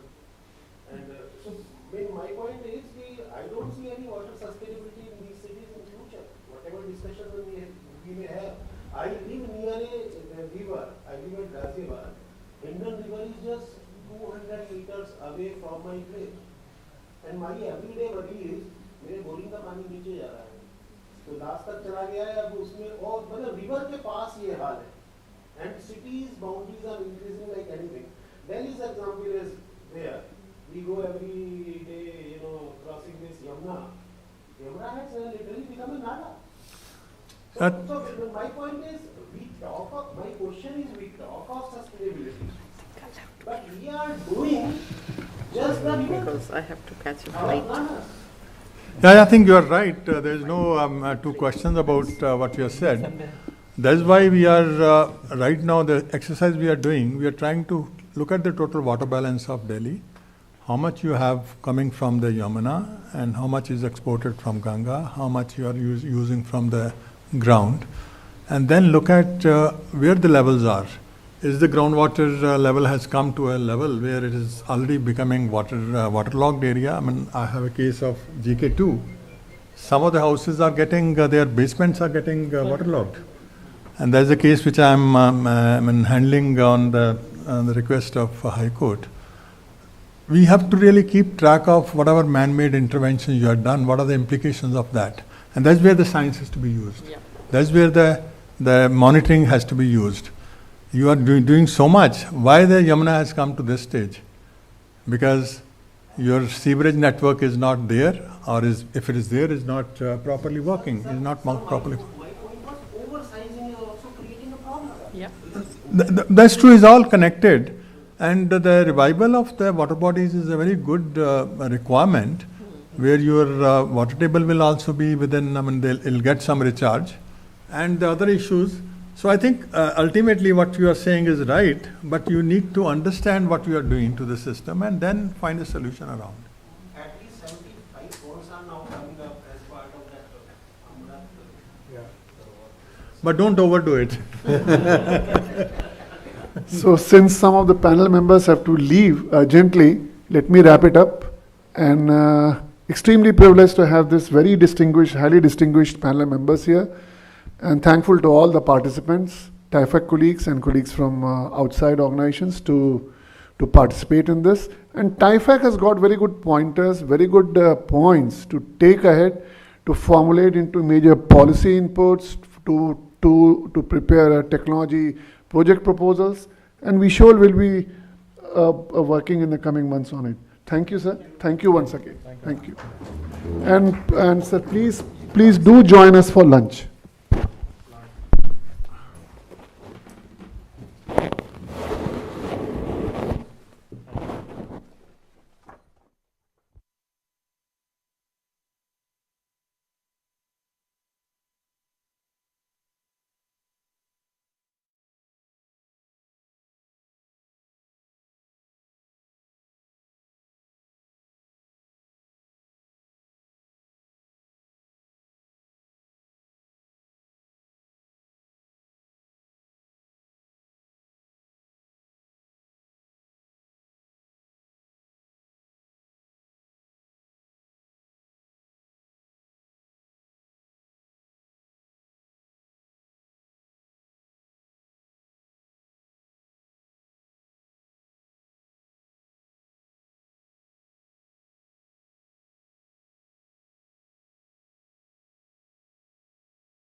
A very good afternoon.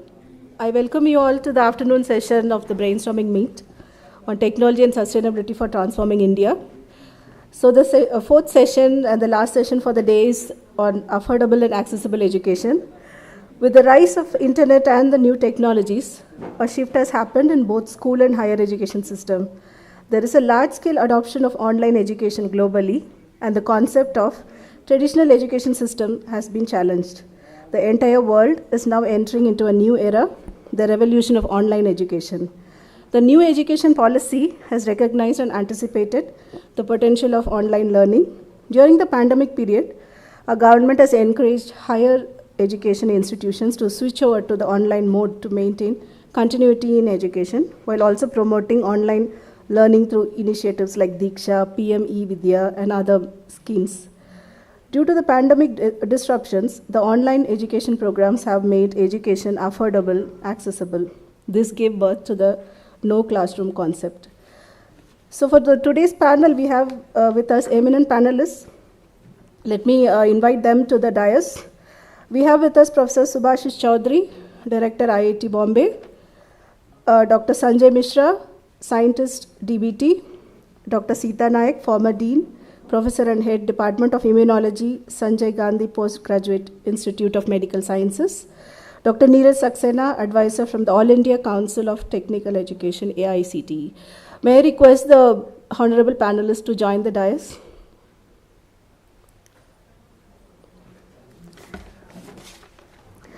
A brief intro. Chaudhary has received numerous awards for research that includes the G.D. Birla Award for Scientific Research, Shanti Swarup Bhatnagar Prize in Engineering Sciences, Swarna Jayanti Fellowship Award, and many more. Dr. Sanjay Mishra is working as a senior advisor at the Department of Biotechnology, Government of India since August 2021 and looking after human resource development programs of the department. He has also served as advisor at the DST from 2012 to 21. Before joining the government in 2012, he has taught mechanical engineering at Queensland University of Technology, Australia, Shiv Nadar University, and Abdul Kalam Technical University, Lucknow, after completing his PhD from the Oxford University. Dr. Sita Nayak is a medical professional, an educator, and an immunologist. She is a former Dean, Professor and Head, Department of Immunology, Sanjay Gandhi Postgraduate Institute of Medical Sciences. She was formerly a member of the governing body of the Medical Council of India and continues to write on the medical education policy of India. Her research interest has been in the immunology of infectious disease and is involved in the area of immunology and molecular epidemiology of hepatitis B and E virus infections. Dr. Neeraj Saxena is Advisor 1 in AICTE, heading its institutional development cell. The cell operates schemes for development of infrastructure and institutional activities in over 9,000 AICTE approved institutes across the country. He has pioneered AICTE Idea Lab scheme and SPICE, a scheme promoting interest, creativity, and extracurricular activities amongst the students. He is on deputation from TIFAC. Both Dr. Neeraj Saxena and Dr. Sita Nayak were actively involved in the preparation of technology roadmap on education. Dr. Neeraj Saxena is also a member of our Technology Vision 2035 team, which brought out the Technology Vision 2035 document. I invite Dr. Gautam Goswami, Advisor TIFAC, to join as the moderator for the session.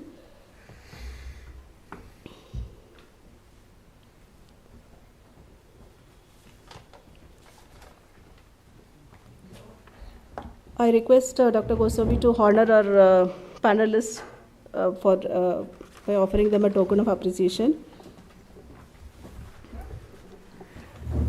To Dr. Subhashish Chaudhary.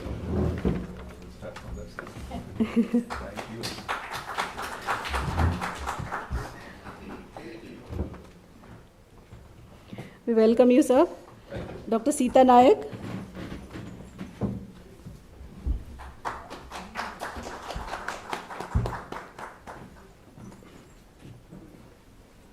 Welcome you, madam. Pleasure to have you always.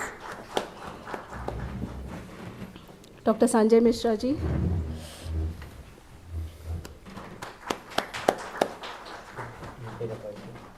Welcome you, sir. They're all color-coded. Color-coded, okay. Next to our good friend, Dr. Neeraj Saxena. See, you can see. Very interesting. Welcome you to the panel. So now I now hand over to Dr. Goswami to proceed with the session.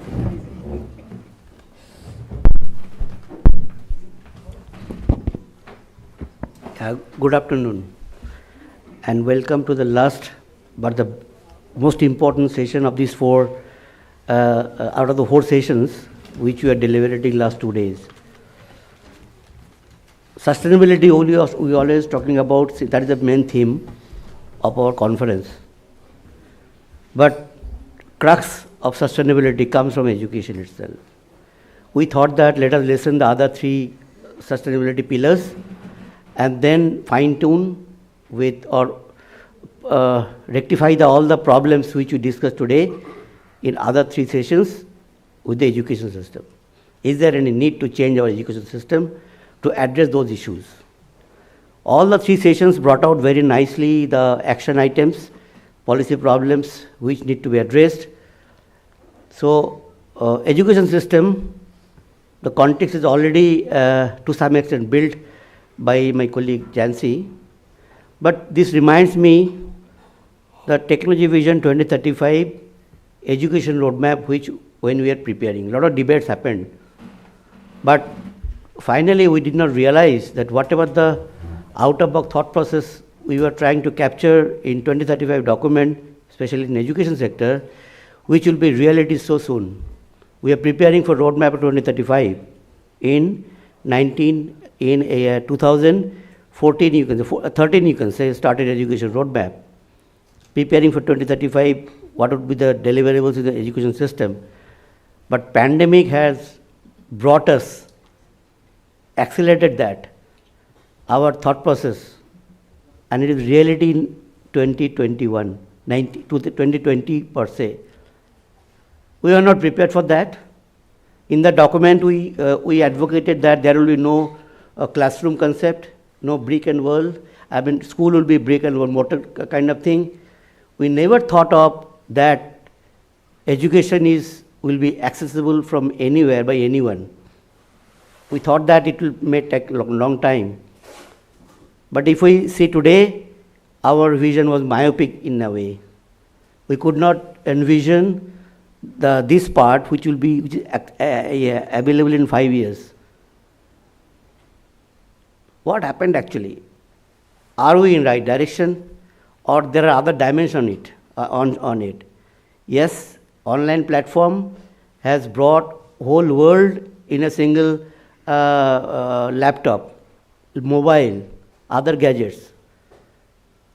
Whether it is acceptable to the community, whether it is a long-term solution, still to be debated.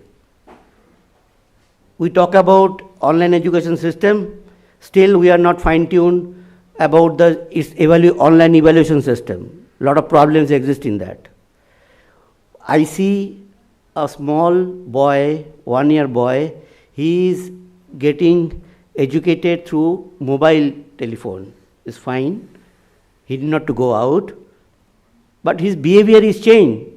His interaction with other fellow students are not happening, so they're not able to understand what the philosophy or the social component of education. That is lacking what we felt so.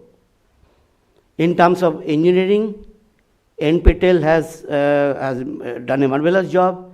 All informations are available anywhere, anytime. Does it mean that teachers are become redundant? Whether do they need at all?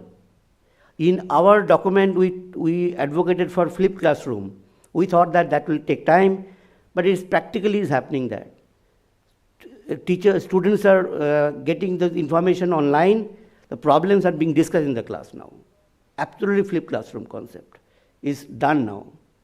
So there are a lot of issues are there which need to be debated to perfect ourselves about this education system. Second important point is from Indian perspective, we are heterogeneous society. Connectivity is not there of pan-India. Electricity is not there in many villages. We have the figure. Whether this system, online education system in 5 years, it will be the norm of the day, or again we go back to our old system. Debatable issue. Either we fix that problem or we make our online education system as real as possible. Technologies are available. AR, VR technologies are making systems or content in so lucid way, so it is more easily understandable. So content development is another issue. Infrastructure issue I spoke about. It is giving another window, virtual education system. Do we really consider that whole world is a single platform? Do we have a state-wise or country-wise education system, or we can have a single platform because all are available? But whether that question raises another question. What about the practical example we are doing? Whether medical students are able to do that through virtually? Can we think of virtual laboratory? Can I do experiment in US from sitting in India? All these things need to be addressed. So whether we want or we do not want, technology will compel us to take that path.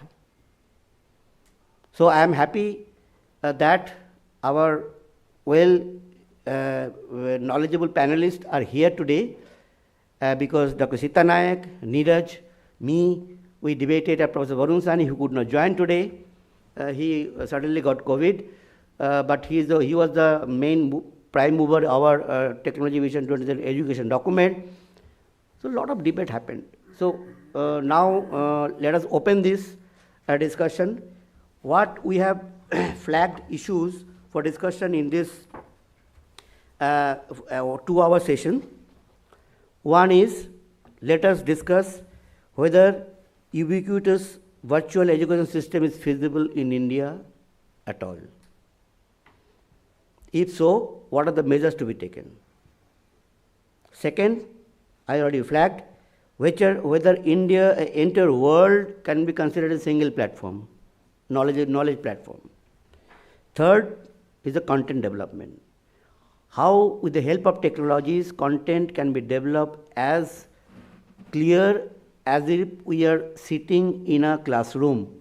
Teacher is in front of me. Fourth, this teaching learning pedagogy is evolving. Is there any light panel can throw on that? And affordability issue in virtual system in India. Whether our even poorest of poor student can afford a mobile, internet connectivity to join this platform. These are the basic issues. Many literatures are available, discussed such type of issues there, but let us understand from horse's mouth who are in the system. Some are in the education system, some are in the policy.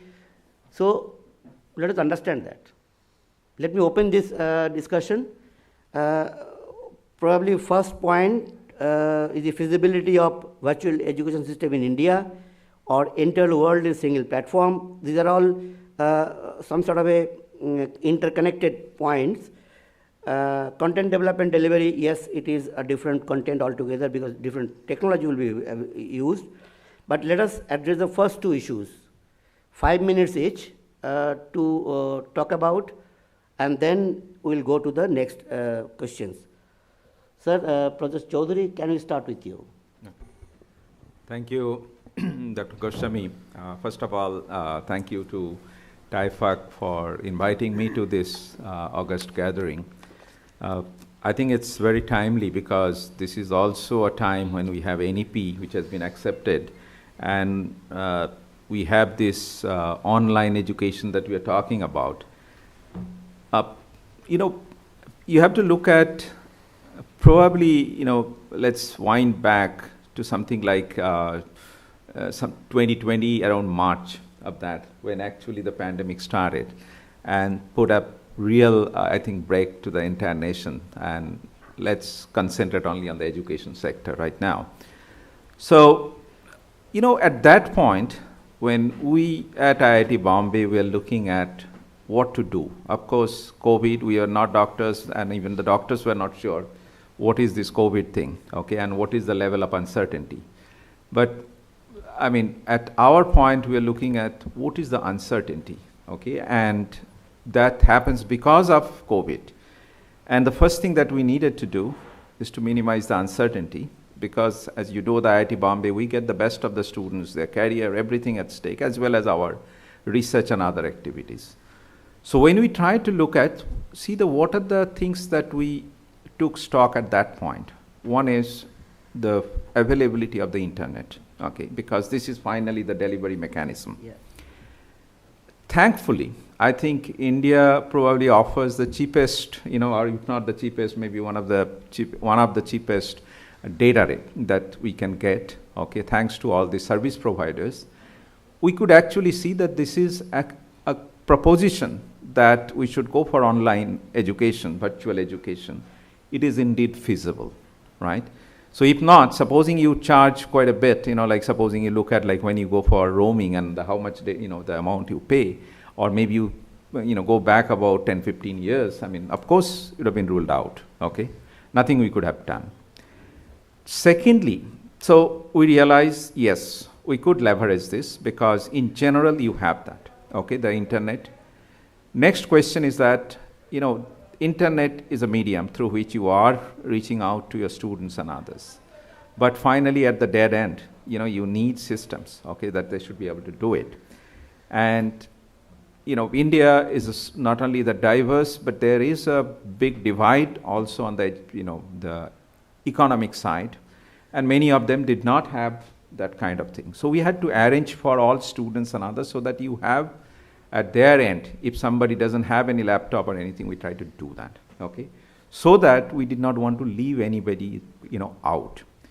This as a nation, and the reason I'm telling you is that as a nation, we have to ensure that whatever finally we agree on, giving it to the entire population, it should be as inclusive as possible. It should not be like only for a certain group of people, okay? So, of course, thankfully, we could collect money, donations, and we could give it to all our students. Then comes to the question of actually delivering. The teachers have to be trained, because the pedagogy, that which will be coming as a later on, so we'll not go into that. So we had to train them, okay? And finally, we had to say that, what about the exams and all? Now, this is another one, because, the reason that we have exams is that it puts a sanctity on the degrees, that stamp that we give it. Now, as of now, I'm sorry to say that there is almost zero sanctity in terms of the exam that we carry out, okay? And I can tell you that very rarely we tried with almost all kind of possible things, and we could catch things happening, but just like, you could do hacking, internet, anything that you happen, we know that you could actually, if you want to cheat, you can cheat, okay? So the basic thing is difficult, okay? Even though we could hold it. So it's an honor system. Now some of the Western countries, they have a strict honor system. Somehow in India, we are not able to hold on to that one, okay? So this is one of the big negative aspects, okay? Then the question is that, when you go out, what is the content? What would you want to teach to these people? One of the thing is, normally, our education, if you look at it, we looked at IIT at the higher education, but if you start from class 1, in India, if you look at the learning curve, it's supposed to be like if you put the year and the learning curve, it's ideally should be 45 degree slope, because we are already like sublinear, in the sense that by the time probably our students should be at the 7th standard, their learning level on average is not more than 5th standard. Okay, this is very well acknowledged. Now, what has happened during this particular period? Okay, now my feeling is that it has come down drastically, even much lower. Okay, maybe that it has become even sublinear, whatever the right thumb you want to do it. Okay, and also the students, because of it's a long one, and recently I read some disturbing news saying that now many of these universities, colleges, others, they want the students back for physical exam, and the students have lost their confidence. And this is even at the higher level. And some of the vice chancellors and other directors were get out in the sense that we should be allowed to do actually online and not a physical exam. Okay? And then I read somewhere that in the entire, I think in Maharashtra, it's interesting, the students said we have lost our, the way of writing, so we should be given 1 additional hour for, writing the exam. Okay? Now, these are, I would say, something dangerous, okay, in the long run. Okay? So, the reason I raised all these points, not to put up, some kind of, I would say, roadblock for this kind of thing, because I wanted to classify the education in 3 different buckets. Okay? And then I think the usefulness of such kind of things you will see that. Okay. Number one, when you go to a, let's say primary school or even in the undergraduates to that level, the basic understanding there is actually to learn something, okay, which is there where pedagogy is very important, okay, where you would like to pick up all these skills, okay, from your teachers, whatever, be it called Gurukul or whatever, but you want to learn. And this learning is not only from teacher to the student, but also among the students. You learn to, how to interact with your friends, how to interact, like when you go for, socialization. You have seen at some places, kids become very, very, I would say, disturbed when they are not able to go and play and things like this. This is what? Because they need, that kind of ambience where they could actually do that, right? So they learn laterally. This lateral learning is not, is very important at the, let's say, up to, I would say, undergraduate level. Okay. Now, second type of thing that happens, now we talk about the national skilling and others, where skilling is very important. You're talking about plumbing, electricians, all kind of things. This has to be taught, okay, properly. It has, or I would say, the person has to be trained. So there are video and other based things where, of course you can do that, YouTube or whatever, but that doesn't take you much beyond, okay? So that has to have a physical thing, okay? Now comes the next one, which is a lifelong learning, sometime we call continuing education program, where you have developed as a character, you have developed certain kind of acumen in terms of learning, and pedagogy is not necessarily the most important thing. Knowledge, acquiring knowledge of the latest thing is more important. And if that happens, then this is the right thing to do. Because I can show you a lot of things, things are available. And I would say that, many times it's not like this. When I am sitting in the airport or many other places, what I do is that pick up and just you take a random topic and do, Google search and Wikipedia. And a lot of things I learn, okay? So there is no pedagogy involved. Okay, but that happens because I have certain other training so that I can appreciate what is this new knowledge that is being delivered to me. So if you look at that aspect, we can definitely put in that. That is, and the advantage that you get is highly scalable. You can do it at a much lower cost. And if you look at the CAGR, if you look at the gross enrollment ratio in India, which is low, we can actually raise it even in later stages, much higher. There are possibility. So they should be a lot more emphasized, okay? And I think I've taken more than your 5 minutes. Maybe I should, stop at this point so that I know we have, maybe another thing is as a doctor, you could tell a lot of interesting things. But key idea is that it should not be one straight jacket that fits all, okay? This is something we try to do it, and and then it ends up being, absolutely suboptimal. Okay. So one more thing that, because you also raised that nowadays a lot of things happening, AR and VR and things like this, and you might be hearing metaverse and all those things. Okay. I, being personally, a researcher in that area, I can tell you that even though there is a lot of technology development has happened, okay, but currently, internet, AR, VR, whatever the way the delivery mechanism that happens over the internet and others, it is used, like whether it's a Zoom or others, like a platform, WebEx. These are just a content delivery mechanism. It does not include the immersion of a person into the scene. Now, if you go for AR and VR, Of course, you can get some immersion. But and then you can see, maybe, I can actually cook up something that I am sitting in a classroom. To my right, Dr. Naik is sitting, and then teacher is over there.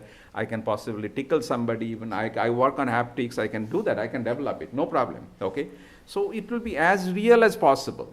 But the thing is, have you ever tried playing with this AR VR gears? Okay, whether it's a Samsung or Google, all this thing.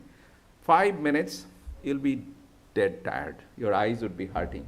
Okay, so that's like what is the main problem. And the older you get, you have lesser than, a young kid can probably survive for maybe 1 or 2 hours, okay, but not for that. So we need to improve. Currently, I would say the technology that takes you from your basic, at your home, whatever the metaverse universe to be created at home, is a very, very primitive stage. It has not leveraged, okay, the kind of thing that probably as a 3D technology that we know that you can do, okay?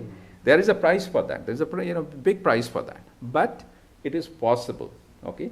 So I'll stop here and maybe listen to others. A very pertinent point, and let me turn into a non-education practitioner, Dr. Sita Naik. Being a medical person, she has contributed a lot in our education roadmap. Let us listen from her. I think Dr. Chaudhary alluded to in a different way, but the synonymy of knowledge and education I don't think are synonymous.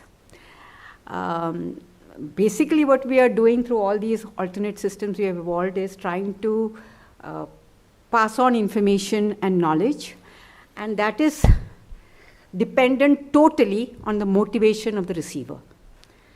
So the motivation increases, and that is the reason why at higher levels it's easier. The motivation increases as you go from younger children to undergraduate, postgraduate. By the time you're at that level, obviously you're there because you want to learn, and therefore you will look for knowledge. Our problem is essentially that we have, 130 million whatever students in the first 8 years of schooling, and probably 80% of them really don't want to learn in any active, proactive way, because they don't know the reason why they should go to school and why they should learn. And they come from a level of society which they don't see other educated people, or they don't see and today, and a very big social issue is that if you live in less privileged societies, they don't see the privilege or the advantage of education in their society. What are they seeing? Young men who have done partial education and not getting jobs. So, the motivation is going away. The motivation that there was 20 years ago, even that is declining. So if you talk to people who work in the social sector, there is really a distress cry out there. How do you get it? We keep talking about quality of teachers, quality of schools, infrastructure, all of which we could probably turn around. But how do you motivate young children to want to finish school and want to have knowledge? By the time you're 8 and 10, you have your father's phone and you press a few screens and you can do some things. But is that enough to see you through life? So it is, I think online information education is far beyond just knowledge transfer. All of us remember our teachers, not all teachers, some we have bad memories of maybe, but the human factor is very important at an earlier level. And I don't know, I don't read a lot of this because it kind of makes me a little depressed about these advancing technologies. I think I'm of the generation where it seems all a bit too scary. But I don't know, even if what everybody is promising that artificial intelligence and all this will do everything, whether it can really replace the human connect, the person-to-person connect. There's nothing to replace a real guru or a real teacher or the person who inspired you, even that one person in your earlier life who sometimes is more important than parents, because they are the ones which have shown you the light or whatever it is. So it's easy to talk about replacement, and I can see the conversation that's coming out even in the job scenario. Even in the US, the data is coming out that people are not interested in 100% online jobs.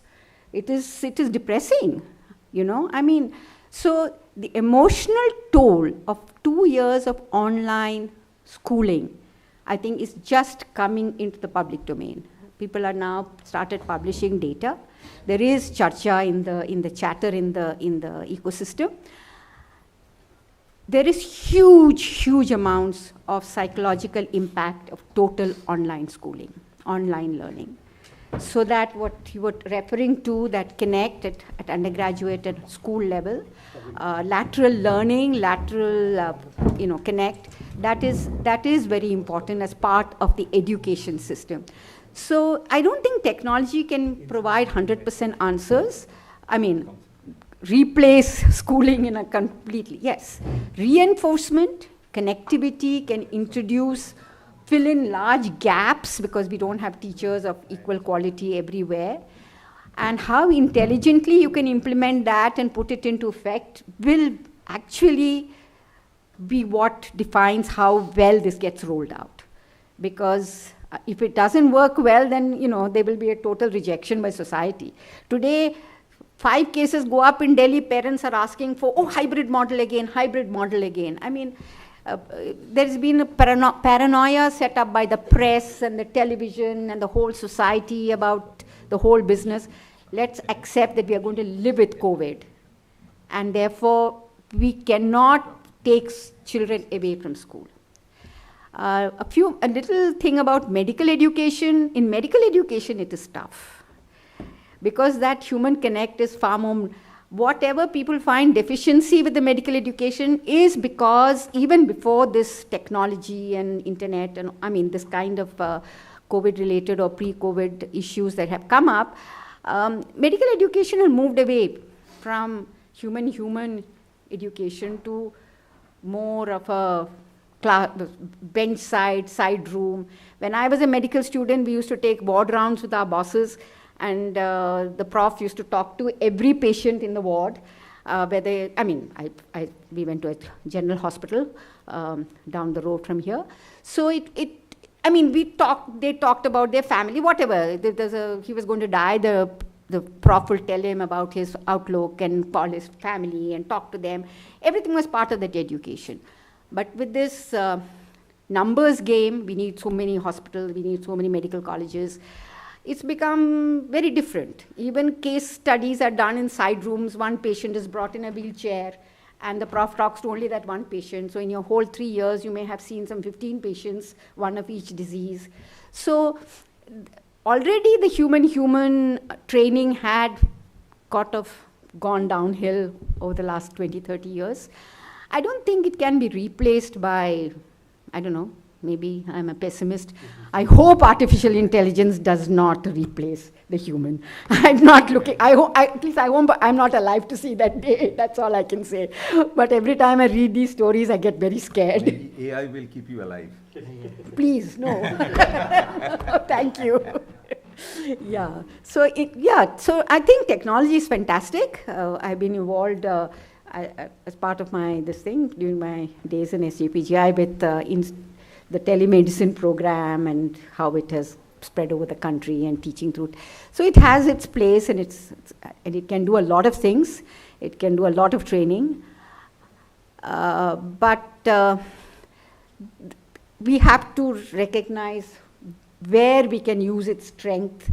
And I agree with Dr. Chaudhary that evaluation is a real problem. And of course, in medical education, it is a real problem.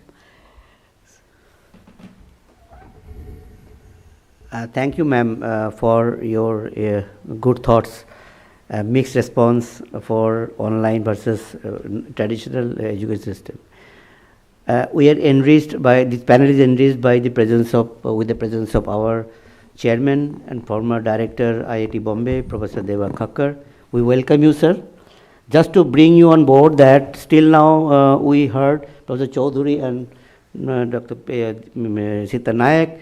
What I've discussed so far is, what are the key discussion points so far is the pros and cons of our virtual education system, and probably in the schooling system still not good. For a virtual higher education system, maybe we can try. This type of discussion happened so far. So now may I turn into our policy makers from DBT. Sir, your turn. Okay, मुझे लगा कि आप. No, sir, it will be the last. Okay. Thank you. I think the topic is too vast, and right now the focus I can see from the premise and the discussion is that the online learning, e-learning is there, whether you like it or you don't like it. It is going to happen. I mean, that is where the kind of a narrative is coming. Now, on that narrative, I would like to bring just a couple of points. So first, I think, let me answer the two specific questions we have raised, then I can, take the other time very quickly. You mentioned about this feasibility in India. So my answer, specific answer, based upon my 20 years of teaching and 10 years in Government of India, and plus, having with the IIT system, and also I very often go to my village in Uttar Pradesh, and that becomes my yardstick about what is happening. So I've got a mixed things. Number one, the answer will be yes, with certain riders. When I say yes, it is possible, feasible in IIT system, yes. It is possible in certain metros where you have got the power supply and internet supply, at least you have got the systems in place. Third point, which Professor Chaudhary was mentioning, I would like to slightly go a little bit extra, that he was telling that already you were mentioning that there are education you have to have into 3 boxes. In some boxes you mentioned that it is feasible, it is more useful. In some boxes it is only partially. So I would like to elaborate a little bit more. When you look from the schooling to the postgraduate level, postdoctoral level, as you have already mentioned, probably at the initial level, it is not only the knowledge, it is you mentioned about the experiential learning by doing, by even cognitive development at the children, which occurs from physical thing, by using senses. Probably that is where I will expect that the online system will be minimal. But as you move up to the ladder, UG, PG, PhD level, the online learning, and I repeat my thing, can supplement, can complement, but cannot replace the traditional model of teaching and learning. But the variation can happen, like in some courses, for example, maybe I'm learning, let's say, a psychological course for an engineering student, where it is partly theoretical, maybe 60% things I can have from MOOCs and 1 or 2 discussions. But the moment you go for production technology, let's say, that has to be 90%, 80% physical, practical, and not only for engineering. I'm from engineering background, but I will expect that even when I remember my Hindi literature teacher, I still admire him, because the way he will come and teach me the Hindi, probably because he will give my poetry and he will speak a lot of things extempore. Probably that was the reason, as a teacher, he has given me a lot of the Hindi and Sanskrit. So I don't expect that only for social science or theoretical sciences, the online is good. For them also, a good teacher with his dress, the way he was speaking, the language, and also you mentioned about the interaction with the student. I have learned a lot as a teacher. So I will not comment on engineering and science, but the summary is this: in certain areas at this ladder of education, this online learning in India is feasible. Second point which I will say, which part of India are you talking about? India is a wide, you mentioned about diversity. And some parts, and especially, during the COVID time, as a DST officer, I was talking with my PIs, and I look after the HRD fellowships. So couple of places, you can imagine some institution where the research culture is there, you stop. I could get my UCSC and fellowships were here. And couple of them, tier 2 cities, tier 3 cities, degree colleges, absolutely it was closed. Because my fellowship, because they said, sir, UCSC कहाँ से देंगे, है ही नहीं यहाँ पे, internet पे हम जमा ही नहीं कर पा रहे हैं. We thought do for online, not possible. To add, there is a data also. I was looking the literature, and it says some survey was done. I think 60 to 80% places across the board and across the spectrum, there were issues, one or other, either the internet or the low bandwidth. And also there were students who were especially marginalized, they could not buy the data packs. They could not buy the data packs also. So it depends on which part we are talking about. So these are the challenges from that part. Another point on that part I would like to see in positive note. When I look the NEP, to my understanding, is a watershed moment, and it is a completely changing the paradigm where we have been working education enterprise. The first thing, where this online can add a value, it's a good thing. NEP talks about moving away from a singular institutional, singular subject to multidisciplinarity. Now, if I'm teaching, I'm taking an average, not IIT, average engineering college, where I don't have the faculties of the social sciences or other sciences. Now, NEP asks that my students should be exposed for various. I can use the online mode, I can use the MOOC, because I have got the 90% of my staff is probably the engineering one. Where do I get? I cannot recruit for 1 or 2 electives. So that is where this online learning can always augment and supplement to fulfill the NEP thing. So multidisciplinarity and giving the experiential learning, project-based learning, some kind of thing, and also the global best standards. When I used to teach in Australia 10 years back, even when there was not so much talk about these things, when I look at that was the time when MIT used to start the courseware thing, 2003-4 they started this program. And probably at that point of time, as a teacher, it's my personal admission that sometimes you don't want to tell your student that this PowerPoint slide has been taken from MIT then. But I talked to my conscious, sir, let me go in the class, I take a look. Why should I repeat? I'm talking about 2003 and 4 only. I said, these are the pretty good slides. I'll tell my student, which are taken from MIT. It's freely available. And then I will use that. This is job done. Have discussion. And again, NEP also talks, and as a teacher, we also, Bloom's taxonomy also talks about the higher order of learning. So we can use this e-learning, online learning to supplement, to move the student from information board to the synthesis, analysis, critical thinking. Those things can be used because we do not have enough materials at the education system. So these are kind of a little bit nuances that, yes, I agree, but with these disclaimers, where it can fit, where it will not fit. And I'll suggest that there was a very interesting, Azim Premji University has got a report on during the COVID. It's called the myths of the online education. So that probably gives the data number, and where both of you are saying exactly similar thing. And one of the reasons they say lack of connect, which was responded by students during this online thing. And also you also mentioned about the attention, because if I'm having a slightly not so good teacher, but still I can 50 minutes class ho jayega. But suppose if I'm online mode and if I'm not being excited, 5 minutes I'll go off. So that's another thing. So this has been mentioned in this report also. And another point which you already, just to reiterate, that it says that it was very good for motivated, good, intelligent students. Correct. So that has been confirmed from the survey also. So thank you. These are my initial points with you. Yeah, thanks, Dr. Sanjay Misraji. And now let us listen from technical education perspective. Dr. Neeraj, who was coordinating our Technology Vision 2030 education roadmap. He knows ins and outs of our roadmap. So let us listen how far AICTE has adopted some of our recommendation or otherwise. Thank you. But I'll start from TIFAC.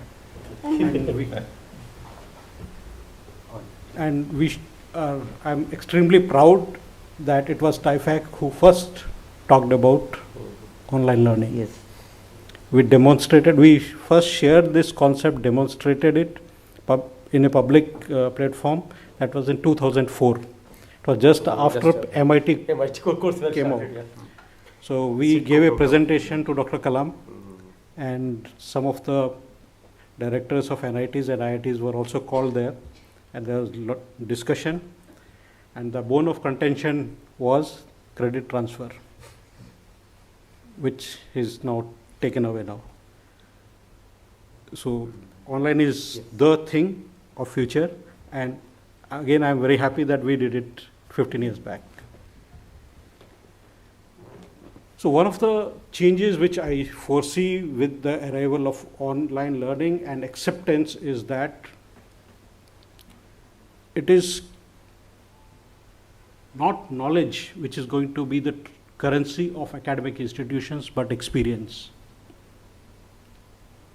Knowledge stands democratized, is accessible to all. The spatio-temporal and lingual and economic barriers are smashing.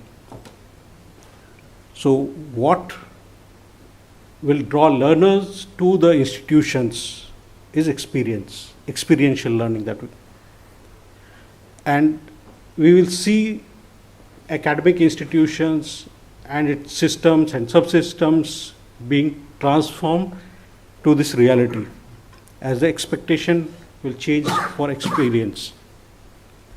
And everybody knows, and we have realized that we missed the experience during these 2 years. And we are grateful that we invested so heavily in last 200 years in technology that we could create a vaccine in such a short span of time. So, and we could even save 2 academic years by going online.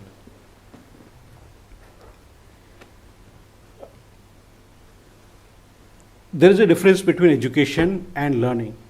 What we are moving towards is learning, and once we have technological singularity, even learning may become obsolete.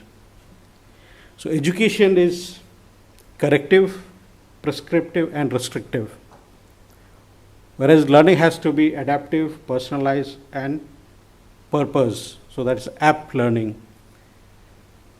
And the systems will have to be reconfigured to support learning. And one of the problems with our education system has been examinations. And on a lighter note, I expand EXAM as examining Xeroxing ability of mind.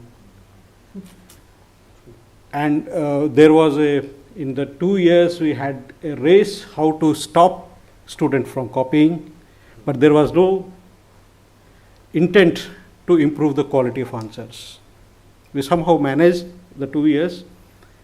And if we are able to replace examinations with assessments, we can radically enhance learning, because assessment itself becomes a part of learning. Examination is for rejection. So examination is also comparison with standards.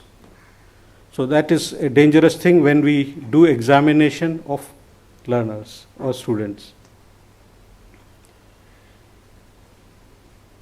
And once we go online, the concept of, or the idea, or the enrollment ratio, it becomes meaningless. So when we talk of education, there is enrollment ratio, but when we talk of learning, it has no meaning at all. Anyone who has intention, who has motivation, can study, can plug into the online and get going. And therefore, it will be apt that we need a COVID moment also for education, and I expand COVID. I'm very fond of these things. So I expand COVID as conventional, open, virtual, internet-based, and distance education. They should all vanish. There should be just learning. We have created unnecessarily all these things. So when we make it learner-centered, learning-oriented, all these will vanish. And in the last 2 years, the biggest assault has been not on the teachers, not on the institutions, but the classrooms. And we have begun to realize that they are not serving their purpose. We conducted some faculty development programs in last several months, and we observed the time of the day when they were most receptive to the instructors, and it was not the morning hours. And all our institutions start from 8 or 9 in the morning, when we are not really geared up for listening. So our education system and the classrooms that we have are for services, not for learning. It suits the management, it suits the institutions, but not the learners. Also, we force the learners to sit there. Some of them are, as we defined in our education roadmap, left behinds, all those type of students. Everybody is pushed into that. It doesn't fit there. The learner is not comfortable at all, but we still go ahead, and we do not give choices because of a rigid system that a student has to study only 5 subjects. So that is education. But when we cross over to learning, the choices become very wide, and even the NEP also is promoting a variety of choices from, I think from 9th standard onwards, students can opt for various competencies, subjects, languages. So a very big basket has been provided. And I have even said to the CBSE that you should assess student and certify. The certificate should say that this boy or girl is A in this. Please don't talk about what he or she is B or D in it. So we have to bring out the fullest potential of an individual, and that was the starting point of the educational roadmap that TIFAC brought out. So I'll stop here for the moment and then come back. Good, Neeraj. You given a different dimension of teaching learning system. So may I request our chairman to intervene. And we are talking about first two bullets, feasibility of virtual education system in India as well as and entire world can be considered as a single learning platform. So thank you. I must say it's a complete surprise for me to be sitting here. I thought I was going to be in the audience. And so when Professor Chaudhary is telling me, come, I thought he was telling me to come and sit in front. Then I saw my name. It's right here. Yeah, sorry that I was late. I was caught in some meeting, but I really had no idea that I was part of this panel. And, whatever he said, I'm going to say again. So, because we have such, I know, so that's why we have had the same sort of experience throughout. So, yeah, first of all, I feel that, I don't think online learning is a replacement for education, that the traditional education. And if it's being seen as a way of reducing investment into education, I think that's a big mistake. There can be little bit of online learning, but all these tools have been around for a very long time. And there is not one good institution in the world where people have gone, out of the traditional means. And the way that, students experience from whether they're in school, whether in college, whether doing higher learning at the master's or PhD level, it's a complex process. And, the teacher is not there to really impart knowledge, but to create an interest, as was just mentioned about his teacher, that we have to sort of, you didn't need the internet. Books were always available. But I don't know anyone who could ever do let's say, full course of, any subject, psychology, anything, just by reading books. No one can do it. Because, it's not just about reading. There has to be reading, there has to be discussion, feedback. Exams are also very important because you think you know the material, but when you write things down, then your teacher can tell you where you are going wrong. So these are very, very important things, and I think, we should not jump into something. Of course, it is a very effective tool, and as I mentioned yesterday, we were very, very happy with the way that the online classes and all went over the 2 years. But the students, they were really, they were very eager to come back. And whatever chance they got, so as soon as the director opened up the campus and allowed the students to come back, they came rushing back. And they wanted, and I was asking in my class that, should I just continue hybrid, They're saying, no, you write on the chalk. Write with the chalk on the board. Because, there's a certain speed with which you are writing. And that is a very comfortable pace for being able to understand and absorb ideas. And reading is one thing, but when someone tells you something, you sort of absorb in a really different way. So I feel that online is fantastic. It gives us a lot of, it gives us a way of really making the whole experience richer for the student. But we have to be there. The teachers have to be there. Otherwise, there can't be students. And particularly I feel at the level of school and so forth, that connect has to be much more, that you do need teachers. And the second really important part is that students learn from each other.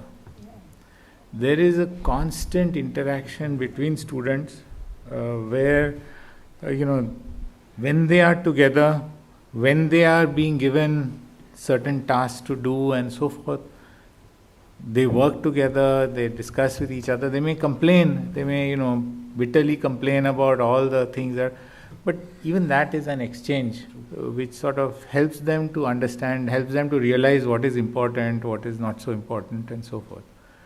So yeah, I think that, it's wonderful that we have been able to adopt so many new tools for teaching. I'm sure that our teachers will have, much more options and many more options to try out new things and get closer to their students. But I think that if the teachers are missing, then it's going to be very, very tough for the students. We have to think of investing in education.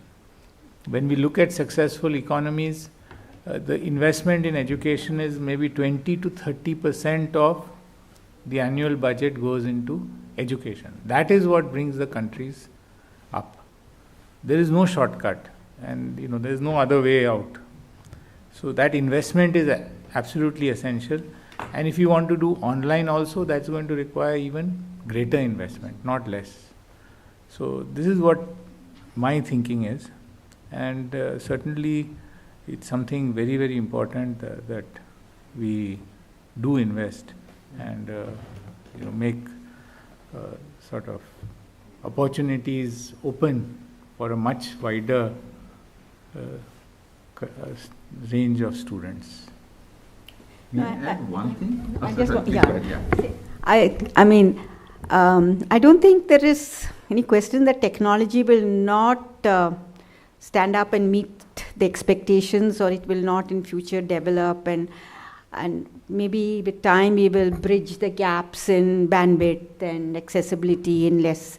But my concern is that education policy makers seem to think that peripheral, non-accessible area, physical school is not possible, so this is a kind of a substitute.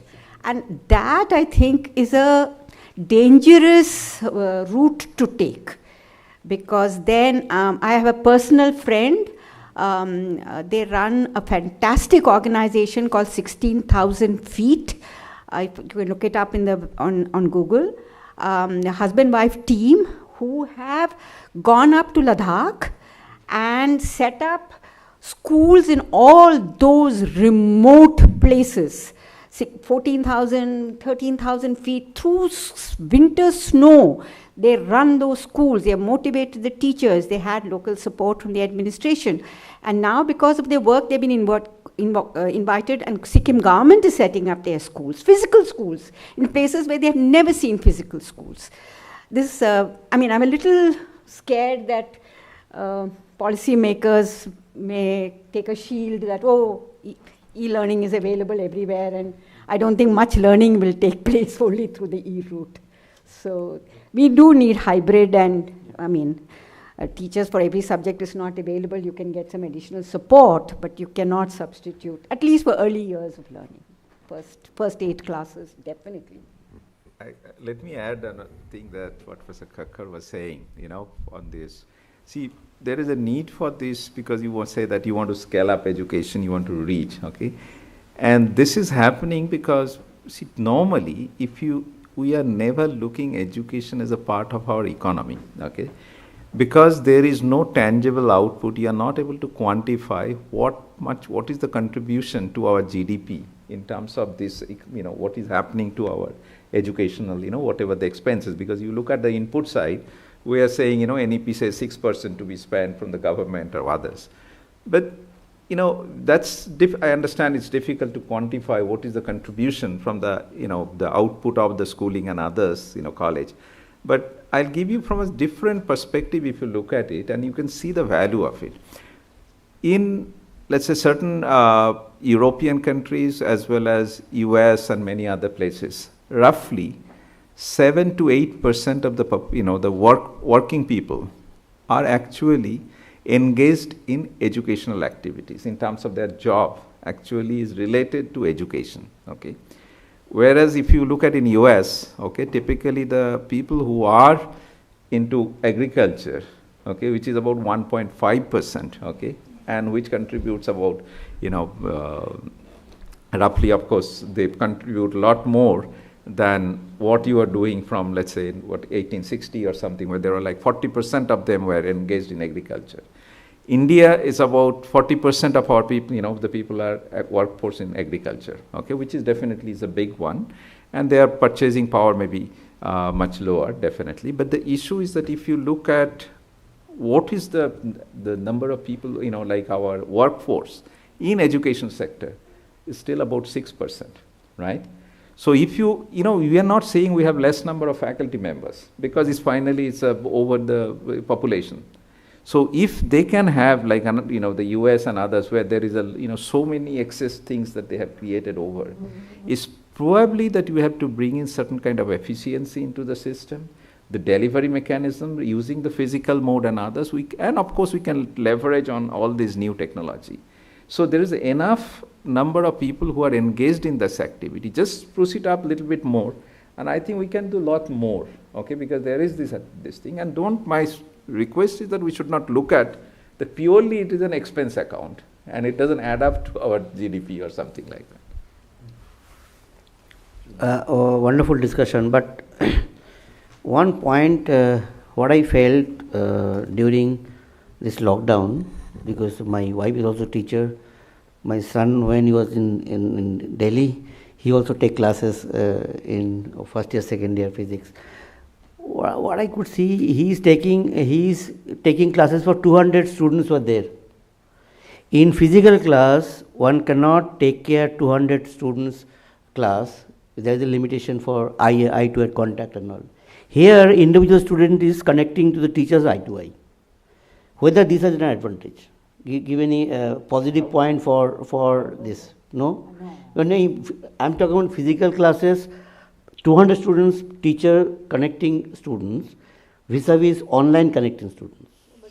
So basically your eyes, we are constantly. For the individual student contact. That is not eye-to-eye contact. At all. I mean, they basically always the video is off for all students. Okay, that's different. Can I just give another perspective, just slightly? Yeah. The answer lies, in my opinion, personal opinion, it has got a value. Again, the context. Example. Economic student, imagine there is no online.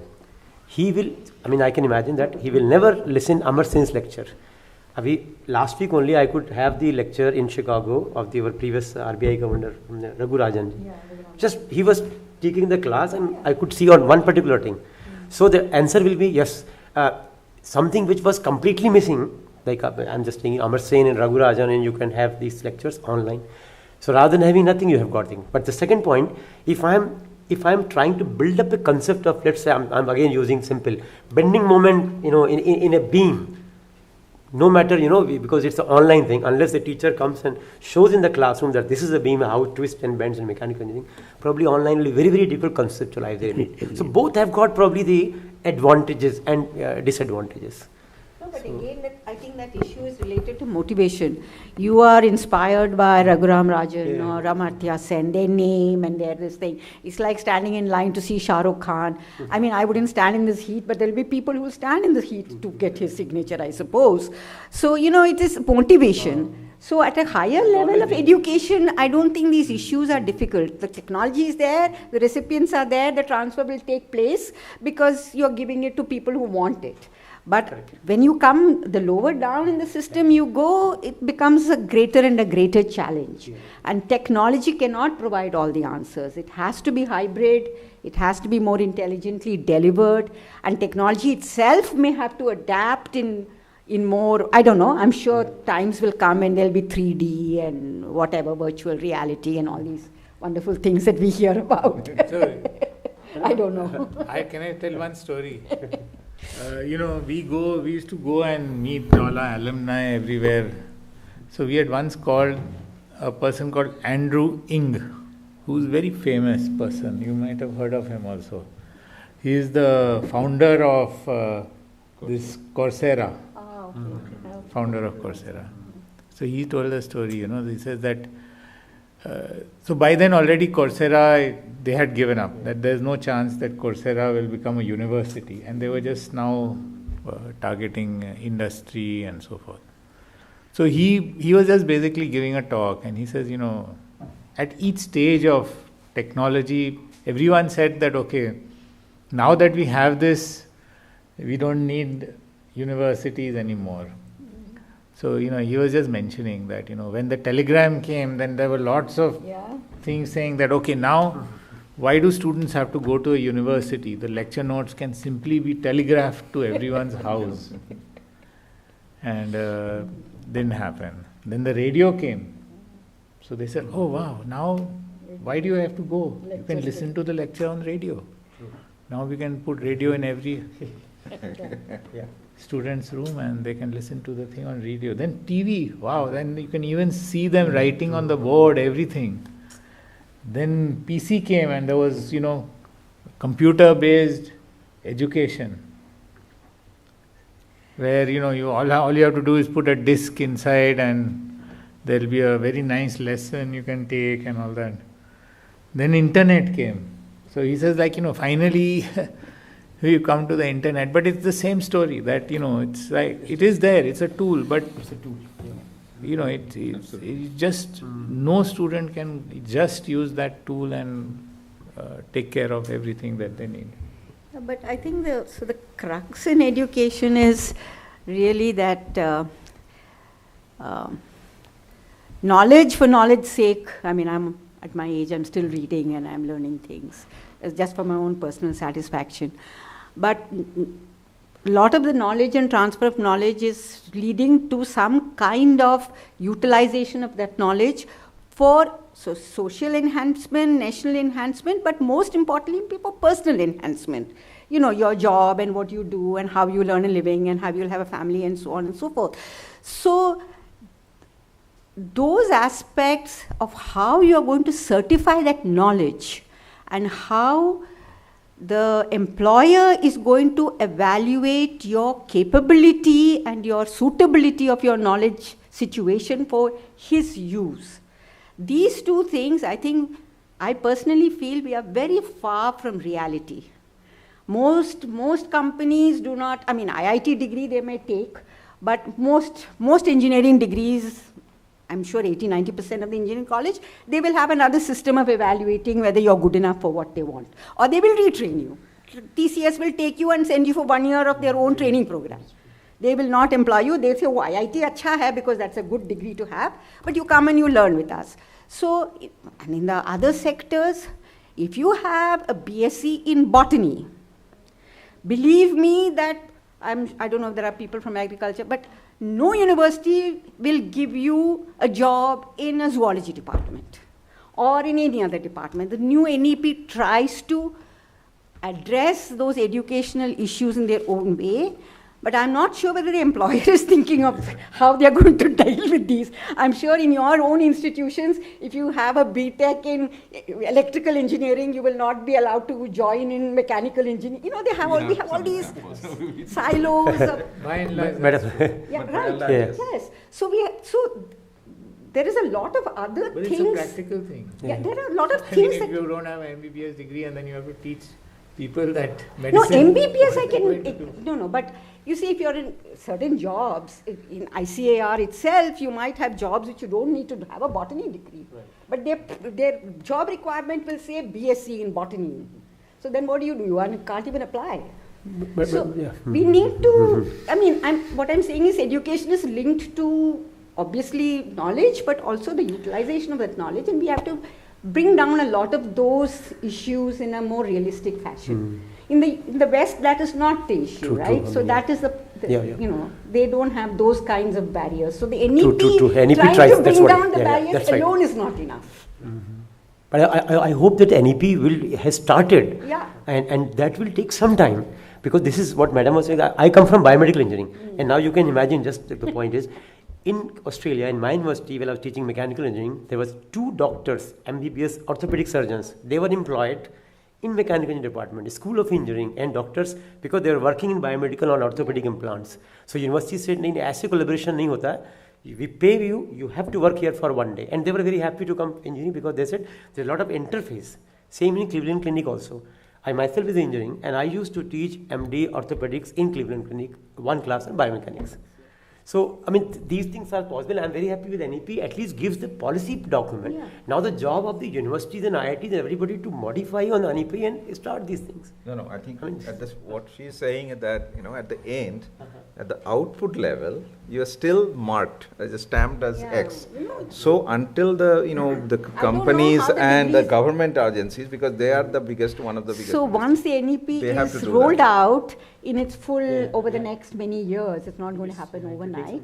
I'm not quite sure how the degrees are going to be and whether you will get major, minor. Like, in the US system, high school, you don't get a degree. You don't have a high school leaving exhibition, an exam in any university. No high school has an exam. There is not such a thing as an exit exam. Every county, every high school, they have an educational thing. You have to certify that you have taught all this, and they just graduate, that we have finished schooling. And by looking at the address of which state, which county you have lived and studied, most people can assess whether you are a good student or not, because some counties have better education systems than others, and so on and so forth. High school, college is the same. 4 years degree. The degree doesn't say anything. It doesn't say it's a BA. Even if you have done all science subjects, it's a BA. So it doesn't give you a stamp of any sort. From there, you can do medicine, you can do engineering, and all. So the US is a very unique system, and us trying to copy that, I don't think is going to really work totally. So even in the NEP, I wrote a whole lot of comments when the NEP was out. I don't know how many comments they went through. They must have had thousands of them. But I had some very serious concerns about some aspects of the way, how we get out of this centuries-old mindset of stamping people and then suddenly moving into a system where we think we are having this. It's nice to say we have a liberal education, but can we do that? Yeah, actually, whatever the discussion happened so far, there are mixed responses, and it's very difficult to pinpoint what is good, what is bad. There is very education system, yes. It appears the school education system, probably traditional system would be better, but in higher education, to some extent, online can be taken as a solution. But what is more problematic is where practicals are involved in terms of mechanical engineering, into physics, civil engineering. When we do the chemistry experiment, how to hold a burette and pipette, how to control the drops, how will you do it in virtually?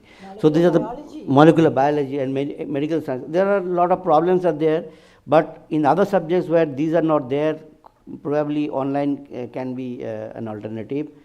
Most importantly, it has the potential to reach masses quickly, provided if we close our eyes and we think that all houses are connected with internet, electricity, unlimited power, then probably this can be a useful tool. But still now, although we have discussed to some extent content development, delivery mechanism, evolving teaching learning pedagogy, which Neeraj has talked about, should we discuss more on those? Otherwise, almost many parts are discussed already. Neeraj, you to say something? You mentioned about practical learning and all. So we do realize, in technical education, it's just not possible. So we have thought of a concept of Idea Lab. Idea is idea development, evaluation, and application. So we are setting up these Idea Labs in AICTE approved institutions. 60 of them are in place, and we are going to expand the number. Now these are 24/7 labs. They're kept open all the time. They are equipped with facilities to support, translate any idea into a prototype. We have ensured that at least 5 to 6 people are trained and are available to the students and even the faculty. Now, they are working in a network mode. We are monitoring them, and we are insisting that all the departments plug into this central facility. So all the internships have to be created, are supposed to be of multidisciplinary nature. So to that extent, we have conceptualized this, and we are going in a big way. And it's around mechanical, electrical, electronics. And we are also thinking about doing the same for the life sciences and biosciences. So this is on one side that we are definitely mindful of the fact that tactile learning is also important.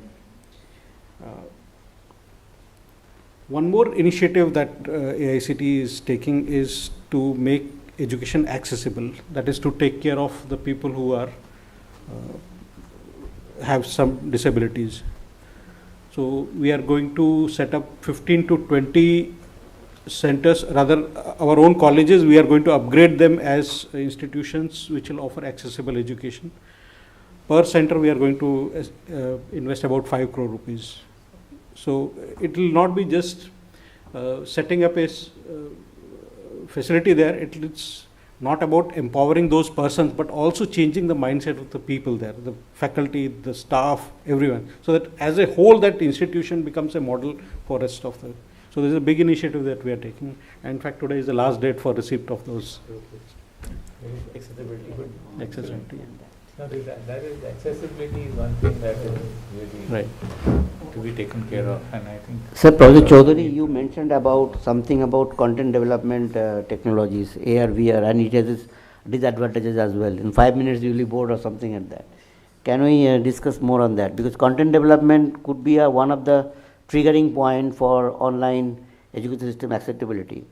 Can we discuss more on that about technological development? Okay, so if you look at this AR, VR based, this laboratory, when they talk about, there are two aspects. One is like, if it is, you're teaching literature and others, okay, you don't need that. Okay, so you have to understand that each course, each thing has its own requirement. Of course, it requires eye contact, interactions, more probably discussion. So it has its own nuances. But if you look at these virtual lab concepts and others, there have been some concepts, right? So it is there, your lab, it seems like somehow simulated on your system, and you can have sliders move and see what happens, things like this. Which is in some sense good if you are, overall you're happy with what is happening, but you don't get anything. But frankly speaking, when I really have to go to the, let's say supposing I want to, it's this basic electronics, let's say. I need to know about, how does a capacitor look like? How does a resistor look like? What is this? How do I connect a system? The measurement. See certain things that it defeats in a virtual system. Like when you talk about measurements, whenever we try to measure anything, right? So the first principle that we know, it's from the philosophy thing, that I have to disturb the system to be able to do it. I cannot have an undisturbed measurement. Something has to be disturbed, right? I mean, this is the the actual philosophy. Now, when you go into the virtual lab, what am I disturbing? Okay, when I measure it, what would be, you can talk about what is the impedance of the system, what are the things? No knowledge. No knowledge. Right? What happens, when you talk about this, the way you start a motor, okay, there's a sound tells me a lot of things, right? Let's say, for example, when I first took my lesson for driving, the instructor told me, it was in US, he says, try to feel how the clutch, what is the kind of thing that you see as you keep pressing it on your leg, right? Then you say, listen to the sound, right? What happens, right? So these are, where would you get that thing, right? So, this is something that it has to come from actually doing things, right? And as I said, if you want to do plumbing, something leaking happening, all those things, that's supposing the skill. You have to finally go, and in place you have to do it, right? And most of the time, if you have a water leakage in a big pipe or something like this, many times you have to actually do it while the system is working. What we in computer science, they may call it hot swapping or something. You have to do it in place. And, this doesn't do that, okay? what you're talking about, the virtual reality and other, is that supposing, okay, I create that kind of a system and I can touch, I can feel, okay, that this is what happening, the platform is vibrating, you know, I start putting something, there is a vibration, then I can feel that, you know, also, okay, I can see it, I can feel it, whatever it is. If there is a burning, of course, the smell is not there yet, but maybe someday the smell will also come, okay. So you try to make it as realistic as possible, okay. Like I think somewhere they were saying, as one time, I don't see it, the ad said that you can actually put like in a basmati chawal, the, you know, the advertisement, you know, you'll get the smell. If you put it like this, you turn it on, so you'll also get the smell also. So, you know, all the senses that you have, the virtual reality doesn't give you all the five senses that you have, right? So if you can gradually, certain technology, it still doesn't exist, like olfactory, it's still not there, you know, it's very limited. So other things, of course, you may say it doesn't need it, but I tell you, when we were doing in class 12 that you know, our chemistry lab, and sometimes they have some weird chemics, you know, like acid radicals and others, we could never figure out what it is. We had a guy who was very good. He says, oh, give me, I'll just test it and I'll tell you. Okay, so I don't know how safe, but he says, don't worry, they will never give us any unsafe thing to do it. So, you know, we asked him that, you know, exam, you know, you are putting anything, supposing it's like, you know, poisonous and other things. He says, don't worry, you know, they will never give us this kind of testing. So you can safely test it, and he used to always tell us immediately, this is correct, right? Now, which chemistry lab will teach you that you test it? Right? So these are interesting perspective, you know, so we learn a lot of things, and I tell you, that guy was one of the topper in the board, okay? It's very interesting, you know, way of learning. It adds value. It adds value. It adds value. I think medical education. I'm introducing simulation in every course I teach. Exactly. Yeah. Because it's a very easy way of getting a quick idea of what's happening. Initial one. So medical training poses some real, a different set of challenges. So we have postgraduate education, which traditionally used to be MD, MS in medical colleges. And then we had this parallel system called the National Board of Education, the DNB, Diplomat of the National Board, DNB, which were given in private institutions and were very few seats. And then there was this whole pressure from both sides. There was more pressure for more postgraduate training, and the private institutions, when the very big multinational hospitals started coming out like Apollo and all, they wanted to be seen as teaching institutions. But there was a real problem, because there you're learning, you're becoming a cardiothoracic surgeon, but your boss is not letting you touch the patient because he has some ethical issues, right? Something goes wrong. He doesn't want to be held liable for a mistake done by the student. Okay, so they are getting training which was felt by the regulators in the earlier days that this is not optimal, and therefore they should not be made equivalent to MDMS. This was the original resistance. But then there was political pressure, blah, blah, blah, and then that came down, and DNB, the Diplomat, was made equivalent to the MDMS system for everything. And then every other hospital, 20 beds down the road, they're also giving DNB, you know, whatever. And they are held equivalent. But there's the other side also. In the public sector, in the government hospital, the senior surgeon may not come, and he'll call the registrar and say, "Yaar, khol do, main aa jaunga." You know, so patient is open. The patient, he will open. I mean, he's trained, but he will open. He gets a lot more experience. In 3 years of cardiothoracic surgery training, he would have done 20 bypasses or whatever as a first surgeon, you know, as an independent surgeon. But is that ethically correct? Exposing just because he's a poor patient and he has reached you. So there are lots of issues in medical training which people don't look and address directly. It's a very, very gray area. Some of it can be addressed by technology. Some gaps in training. It's like pilots. I mean, if you've heard of Atul Gawande, most people have heard of him. He's a fantastic medical writer from the US. And if you have read his book, he cites the pilot training as his role model for that checklist that he has made. So since the 30s, they've gone through checklist, and they do, my son-in-law is a pilot, and they have to do every year simulator training. So simulators, I mean, we are flying every day, and they are trained on simulators. So obviously the technology can substitute there for doing simulated surgeries and, you know, things like that. So, but how expensive it will be, but there is a push towards that because of the ethical considerations. You know, here every student is going and palpating a patient. Is it ethical? Do you get written consent from the patient when he's admitted that medical students can be examine you? In the general hospital, we don't. So all these issues now have become part of the conversation. And so, I mean, from the technology point of view, I think going ahead, the technology will have to step in and is stepping in trying to fill some of these gaps in training. I would like to throw another angle. That is the job of moderator. We all are sitting here. We have seen the traditional education system, so we can understand the value of it. 10 years down the line, those who are born and brought up with the online education system, whether they will appreciate that old traditions or old education system. In 10 years down the line, whether this concept will fade away. So that is another important thing. I agree with you. Because what Professor Thakkar said, maybe, you know, today we like, you know, that speed of chalk. It is commensurate with the speed of a student. When I look at my kids, and if I start teaching them the way I studied, they will learn jaldi karo. Exactly.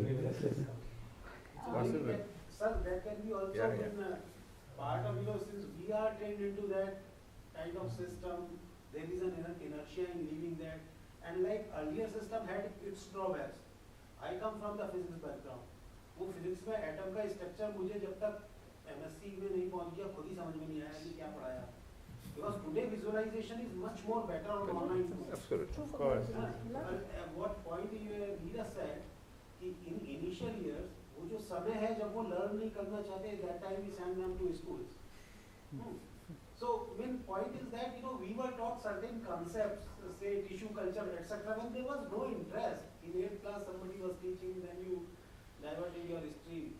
So, maybe appropriate content development from in primary education, that is very important. I just wanted to make a point, madam, this thing.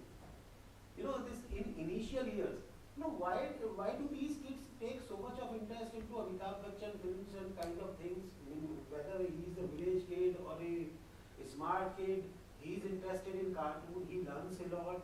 And so the issue is we are not able to understand his or her psychology at that moment.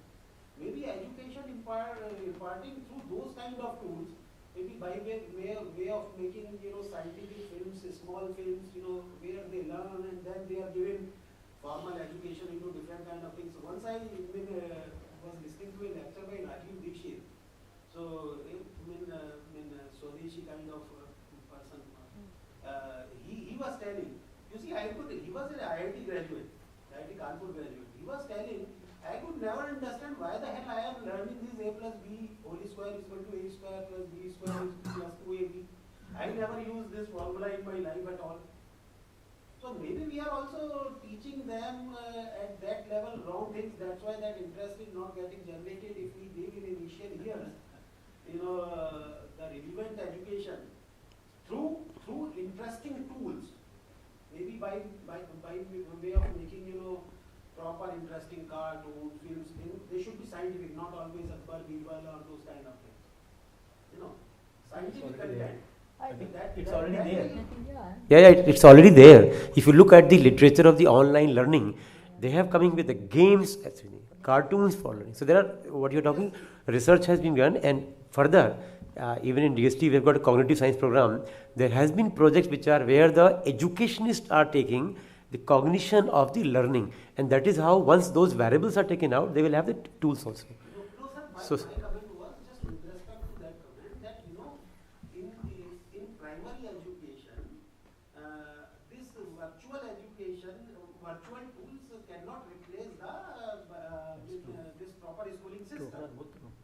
So what I was just mentioning, in these special circumstances like COVID,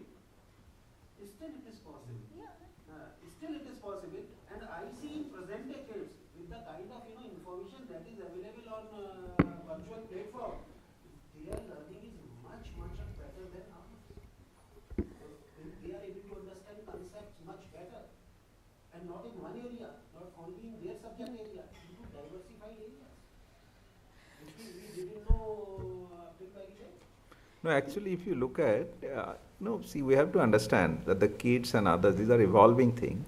And there is also the different type of interest. And let's say, for example, I can give you like Khan Academy, all these videos, okay? It's a very nice example that you can take it. Now, this gentleman, okay, very simple, short duration thing that he did for mathematics for very, very young kids, okay? And it's probably one of the most many of the kids were like actually attracted, and they did it so well, okay? And that's like, he probably understood the psychology of the student, as you were saying. And also you have to realize that the level of understanding at that level, particularly he was talking mostly mathematics, their skills are different. So he was attending to that at different levels, and you would go through that very short concept level. So it was popular. So it's not difficult to do it. So that's what probably comes the pedagogy that I think you're talking about. So how to create that? See, you have to understand that in a classroom particularly, what is the student that we have in the classroom? How homogeneous is that at the intellectual level? That defines the quality of education that the teacher can give it. Now, this is something very important, because at what level of the class I try to put myself. Because if I make it, something, it is happening to many, even IITs it's happening. If I try to put it at the, let's say, the mid level or something, I'm losing out the best set of people, or maybe the lower level. It's a big challenge, okay? But on the other hand, as Madam said, if you want to segregate them, okay, put them together, okay, both sides should learn, but that's socially unacceptable because you are segregating, okay? So we cannot do it. You have to understand this. These are actual things. See, mathematically there is a solution, okay, but socially there is none, right? Yeah. So you have to be extremely, there is a price for everything. So what is the price that you are paying? Because we have to listen to all this thing, okay, and because of that, I am always losing. As a teacher, I would either lose some, the top or the bottom or the middle, something I lose. Okay, so these are interesting points that we know nobody discusses, but these are actual valid points. I don't know how much AICTE, how rigid it is in its regulatory activities, but in medical education, the regulatory control is a bit too much. They need to let little things go. And things like, over-regulated to the extent, because somebody raised that issue of 8 o'clock in the morning, they even say how many hours, 8 to 4, and Kerala publishes a logbook. If they have 7,000 students, or now they have probably more, that many numbers of logbooks are printed every year and distributed to every medical student. And every day every medical college in Kerala has the same 8 to 9 anatomy, blah, blah, blah, attendance, this, that. All the private medical colleges have uniforms for their students, 8 to 4. Yeah, most private medical colleges, people have to wear uniforms. So it's, they're 18-year-olds, but the parents feel comfortable with that, because that is our social structure. The parents are happy that the children are wearing uniforms and, girls are not wearing jeans or whatever it is.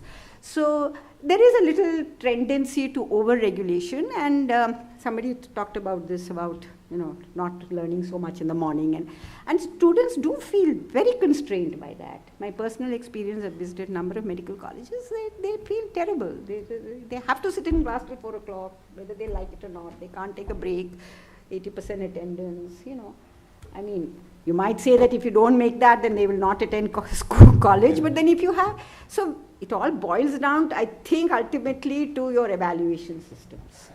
If they've learnt without attending your classes, then there's something wrong with you, right? Then you have to haul up the teacher. So we need to have we need to find some. Before we come back to panelists for final words, let us listen from our participants. If anyone would like to make any comment, please do. I just want to make some comments here. Please introduce yourself and then please. I am K. Suryan. I'm basically a biotechnologist. I'm in the International Technology Park, Bangalore. So what I want to tell you is that, technological education, if you look at agriculture, medicine, engineering, chemistry, physics, these are all going to be the economic driver for our, country. And all other things, law, all other type of stuff. So what I feel is both online as well as, the laboratory-based, experiments are important. I give an example here and then I will stop there. So if you look at RT-PCR, okay, so if you make few students to do RT-PCR at lab, they might pipette few reagents, put it together, put it into a thermocycler, look at it, and you would see an amplified product, or you will see a graph. But when I look at the online, the educational, components which is available, which will tell, how a double-stranded DNA separate out, how a primer is binding, how it is extended. So that's going to give a lot of insight into that particular technology, okay? So from there, if a student come to a class, it makes a huge difference, huge difference. So I wanted to say here that we need to couple both of them, because the pipetting skill, setting up the experiment, understanding the nitty-gritties is one part of it, okay? The other part is of technically understanding how the double-stranded DNA fall apart, how the primer binds, how the extension happens, how the polymerase work, so many things. So this is taught in the visual, online classes, and students would get better concept of it, number one. The other thing is when a teacher stand in a class and educate students, one brain is giving certain ideas and a subject matter to 50 different brains. Let it be there. I'm not telling for a moment it should not be there, it has to be there.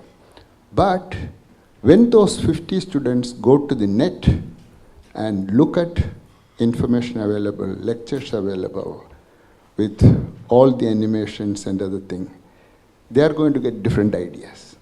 So I think there is no need to discriminate these two. One is important, one is not important. Both are equally important.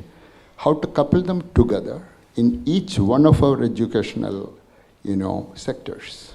Let it be agriculture, medicine, engineering, in so many different subjects, chemistry, physics. This should be coupled and planned for our country. Thank you. Anyone further? Recently UGC has approved a person can have 2 degrees. Means he can pursue 2-degree programs. So just I would like to know the esteemed panelist views. What's your take on that? Maybe you should start with AICT, because that is the nearest one. It applies to technical education. UGC, but UGC. Yeah. Either it is online or one should be regular, right? Yeah, one has to be regular. Yeah, one has to be regular. When it comes to technical education, if you are pursuing a technical course, you cannot have the second one as a technical course. But this is official. Unofficially we take many courses. For example, in TIFAC itself, I was doing a lot of MOOCs. I was also doing a GNU course. So nobody stopped me. So we can do as many as we want. That was illegal earlier. Yeah. But I was not going for degree. I was not going for degree. Initially it was permitted. 40 years back, you could have done 2 degrees together simultaneously. Right. Somebody could have done MSc Mathematics, somebody at the same time did LLB also. I know personally. My father did it, same time. My grandfather did. Same time. So after that it was discontinued. If somebody lodged a complaint against you, that is, you will be held responsible. But now that has been permitted. Now it's back. Now it's permitted. Now it's back. Now you can do that. You can pursue that. Anyway, now we have almost reached. You have the point? Yeah, please.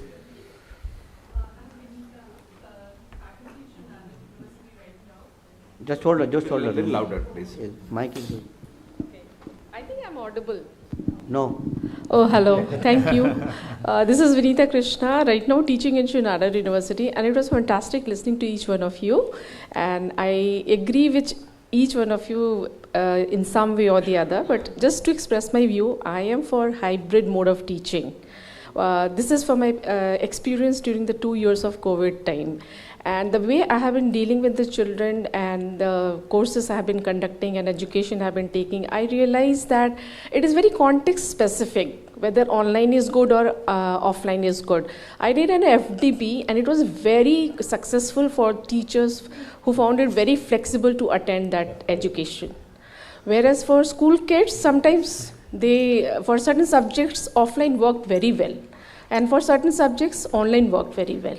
So this is precisely just I wanted to share my views in context to whatever discussion was going in the panel. Thanks. If no more question from audience, you have. Personality development is an issue. Where I believe physical contact is very important. There is one more aspect, I tell you, okay, which is something that we are, today, many of them are going for entrepreneurship, right? Now, let me take that as a context. Now, when you try to do that, you need a lot of things, okay? Including, one of the major things is that supposing you have a good idea and to take it to the market, you need a lot of funders who would actually fund it, right? Now, who are the people who are going to trust you, okay, and give you the fund? So what it says is about your peer group. You look at some of the best schools over there, let's say Harvard Business School or something, right? Why do people go there? I think that technically there may not be too much of difference between if you go from there to some another one, but it provides is a peer group which is unmatched, okay? And these peers, okay, they stand by you for the rest of your life, okay? And they actually are the one, they will say, oh, have you looked at person A, he's sitting there, he may be the one who would fund you, so many X million dollar, right?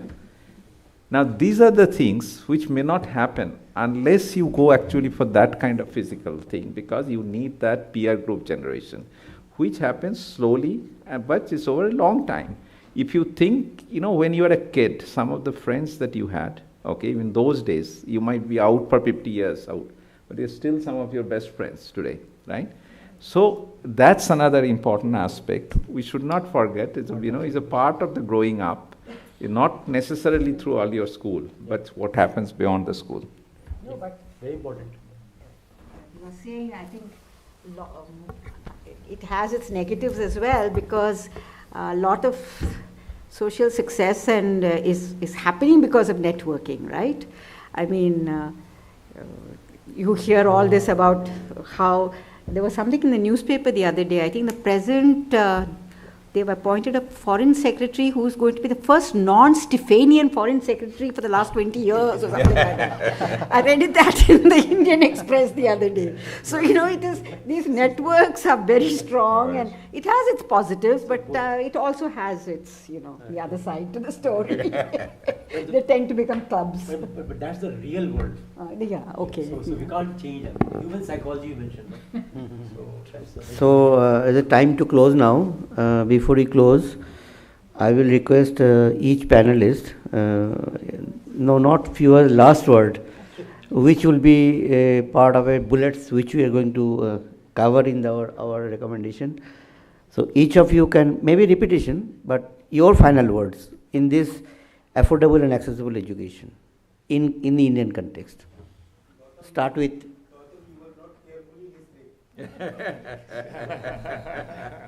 Ma'am, please. So,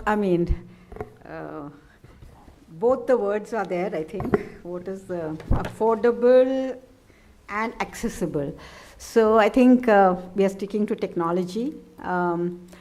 Definitely, it has an impact both on affordability and accessibility. Affordability, if the investment is made by, obviously, the government and the powers that be, and affordability, accessibility obviously is an advantage, but I think that as we have discussed, we have to keep in mind when we roll out these programs that even if the technology can meet the demands, it's not equal in all spheres of education. So knowledge transmission is easier and technology can meet those challenges, but as one goes up the education tree, it becomes more usable. I think lower down we have to think of, the hybrid should have more physical in the lower end of the spectrum, and the virtual ratio can change so that later on in the educational growth, the balance can be different. But one has to grade that in a very intelligent manner so that we can take the best use of the technologies available to make it more accessible to a larger number of people. Okay, so, we have talked enough. So maybe to summarize, I could say that this online education that is, has happened and spread, so rapidly over the last few years, it's a great thing to have, and it has a lot of value. Okay, be it as a supplemental, okay, at the initial level, or maybe it complements part of your whatever the learning process. But at the same time, in certain cases, like if you want to reach something for self-learning, continuing another kind of lifelong learning, this is a great avenue. Okay, but having said that, also I must say that typically such technology is a fast change mode. Always keeps like what is there tomorrow, the technology, the platform, everything will keep changing very soon, and like this. All right. So we'll have to ensure that whatever the kind of platform, that everything that you develop, okay, it would be upwardly compatible. Otherwise, what happens? You develop everything, and the technology has it leapfrogs, and we are stuck there. So whatever the the learning paradigm we do together, it should be a lot more future shock proof rather than what it is it would be for many of the other whenever the disruptive technology happens. Okay. Other than that, I think we should also see that if we need to create a very specific kind of pedagogy, it is not the same kind of learning that we go through in the classroom. So we need proper pedagogy. If you are talking about all these metaverse, bringing into your system, then again we have to do appropriate kind of things that probably gives you a better feeling of where you are, the immersive presence into the system, the learning system. That also has to be looked at. And I think that if we can do that, there is a lot of possibility of scaling and make it affordable. Also, of course, physically this platform has to be available at every corner of India. Then only it will be a successful one. Okay, thank you.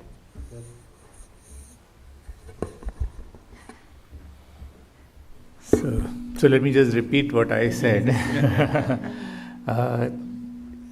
Yes, we need to make education affordable and accessible, and the only way that is going to be possible is through much greater public investment.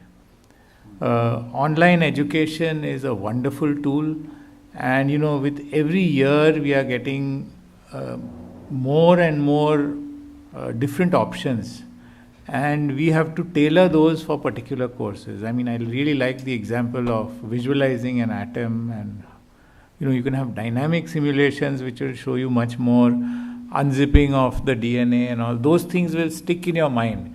So those are extremely important. But at the same time, you do need teachers who will inspire, who will guide, who will mentor, who will give direction, and we need peers who will help us to learn and who will also stand by us in the years to come. So I feel that online we have all learned. Those who were even skeptical through the pandemic, we have all learned how good online education and how effective it can be. But we still need to be there for our students. Again, I'll reiterate with what I told in the beginning also, that the technology or online learning is a tool, not the end, not the aim. So the first thing, because sometimes we carried away that, okay, this is the main thing. No, that's only tool. Aim and objective of teaching, learning or education still remains the enhancement of learning, and that is where the pedagogy and the content, including the teacher, is equally important, even though if you have it, you don't have it. So that's, we should not lose the full sight. Second point. And the other point is, last point will be this online learning, or I'll say the technology in education should be used judiciously at the appropriate level, at appropriate content in the context to enhance the learning or enrich the learning, but cannot substitute or replace the learning. 3 points. So I go back to my original roots of being a technology foresight person, and I would put it that the future of education would be around experience, not just knowledge. And when I say experience, it is about physical experience, it's about virtual, it's through simulators, it's blended, it's within the society, outside the society, through social media, any form. Experience is going to matter, and that's how the whole education system and systems will have to evolve now. Thank you. Wonderful session. I hope all of you enjoyed the plus minus possibilities of virtual online education system in India. I thank each of the panelists for their excellent experience-based deliberations and future direction for us, what should we choose from, and really wonderful discussion. And I thank all the participants for their patience listening, as well as they're glued to the this topic. That is important. That is the beauty of this panel discussion. I thank you all, and I request all of you to join for a cup of tea serving outside. Thank you very much. So thanks to the moderator for patiently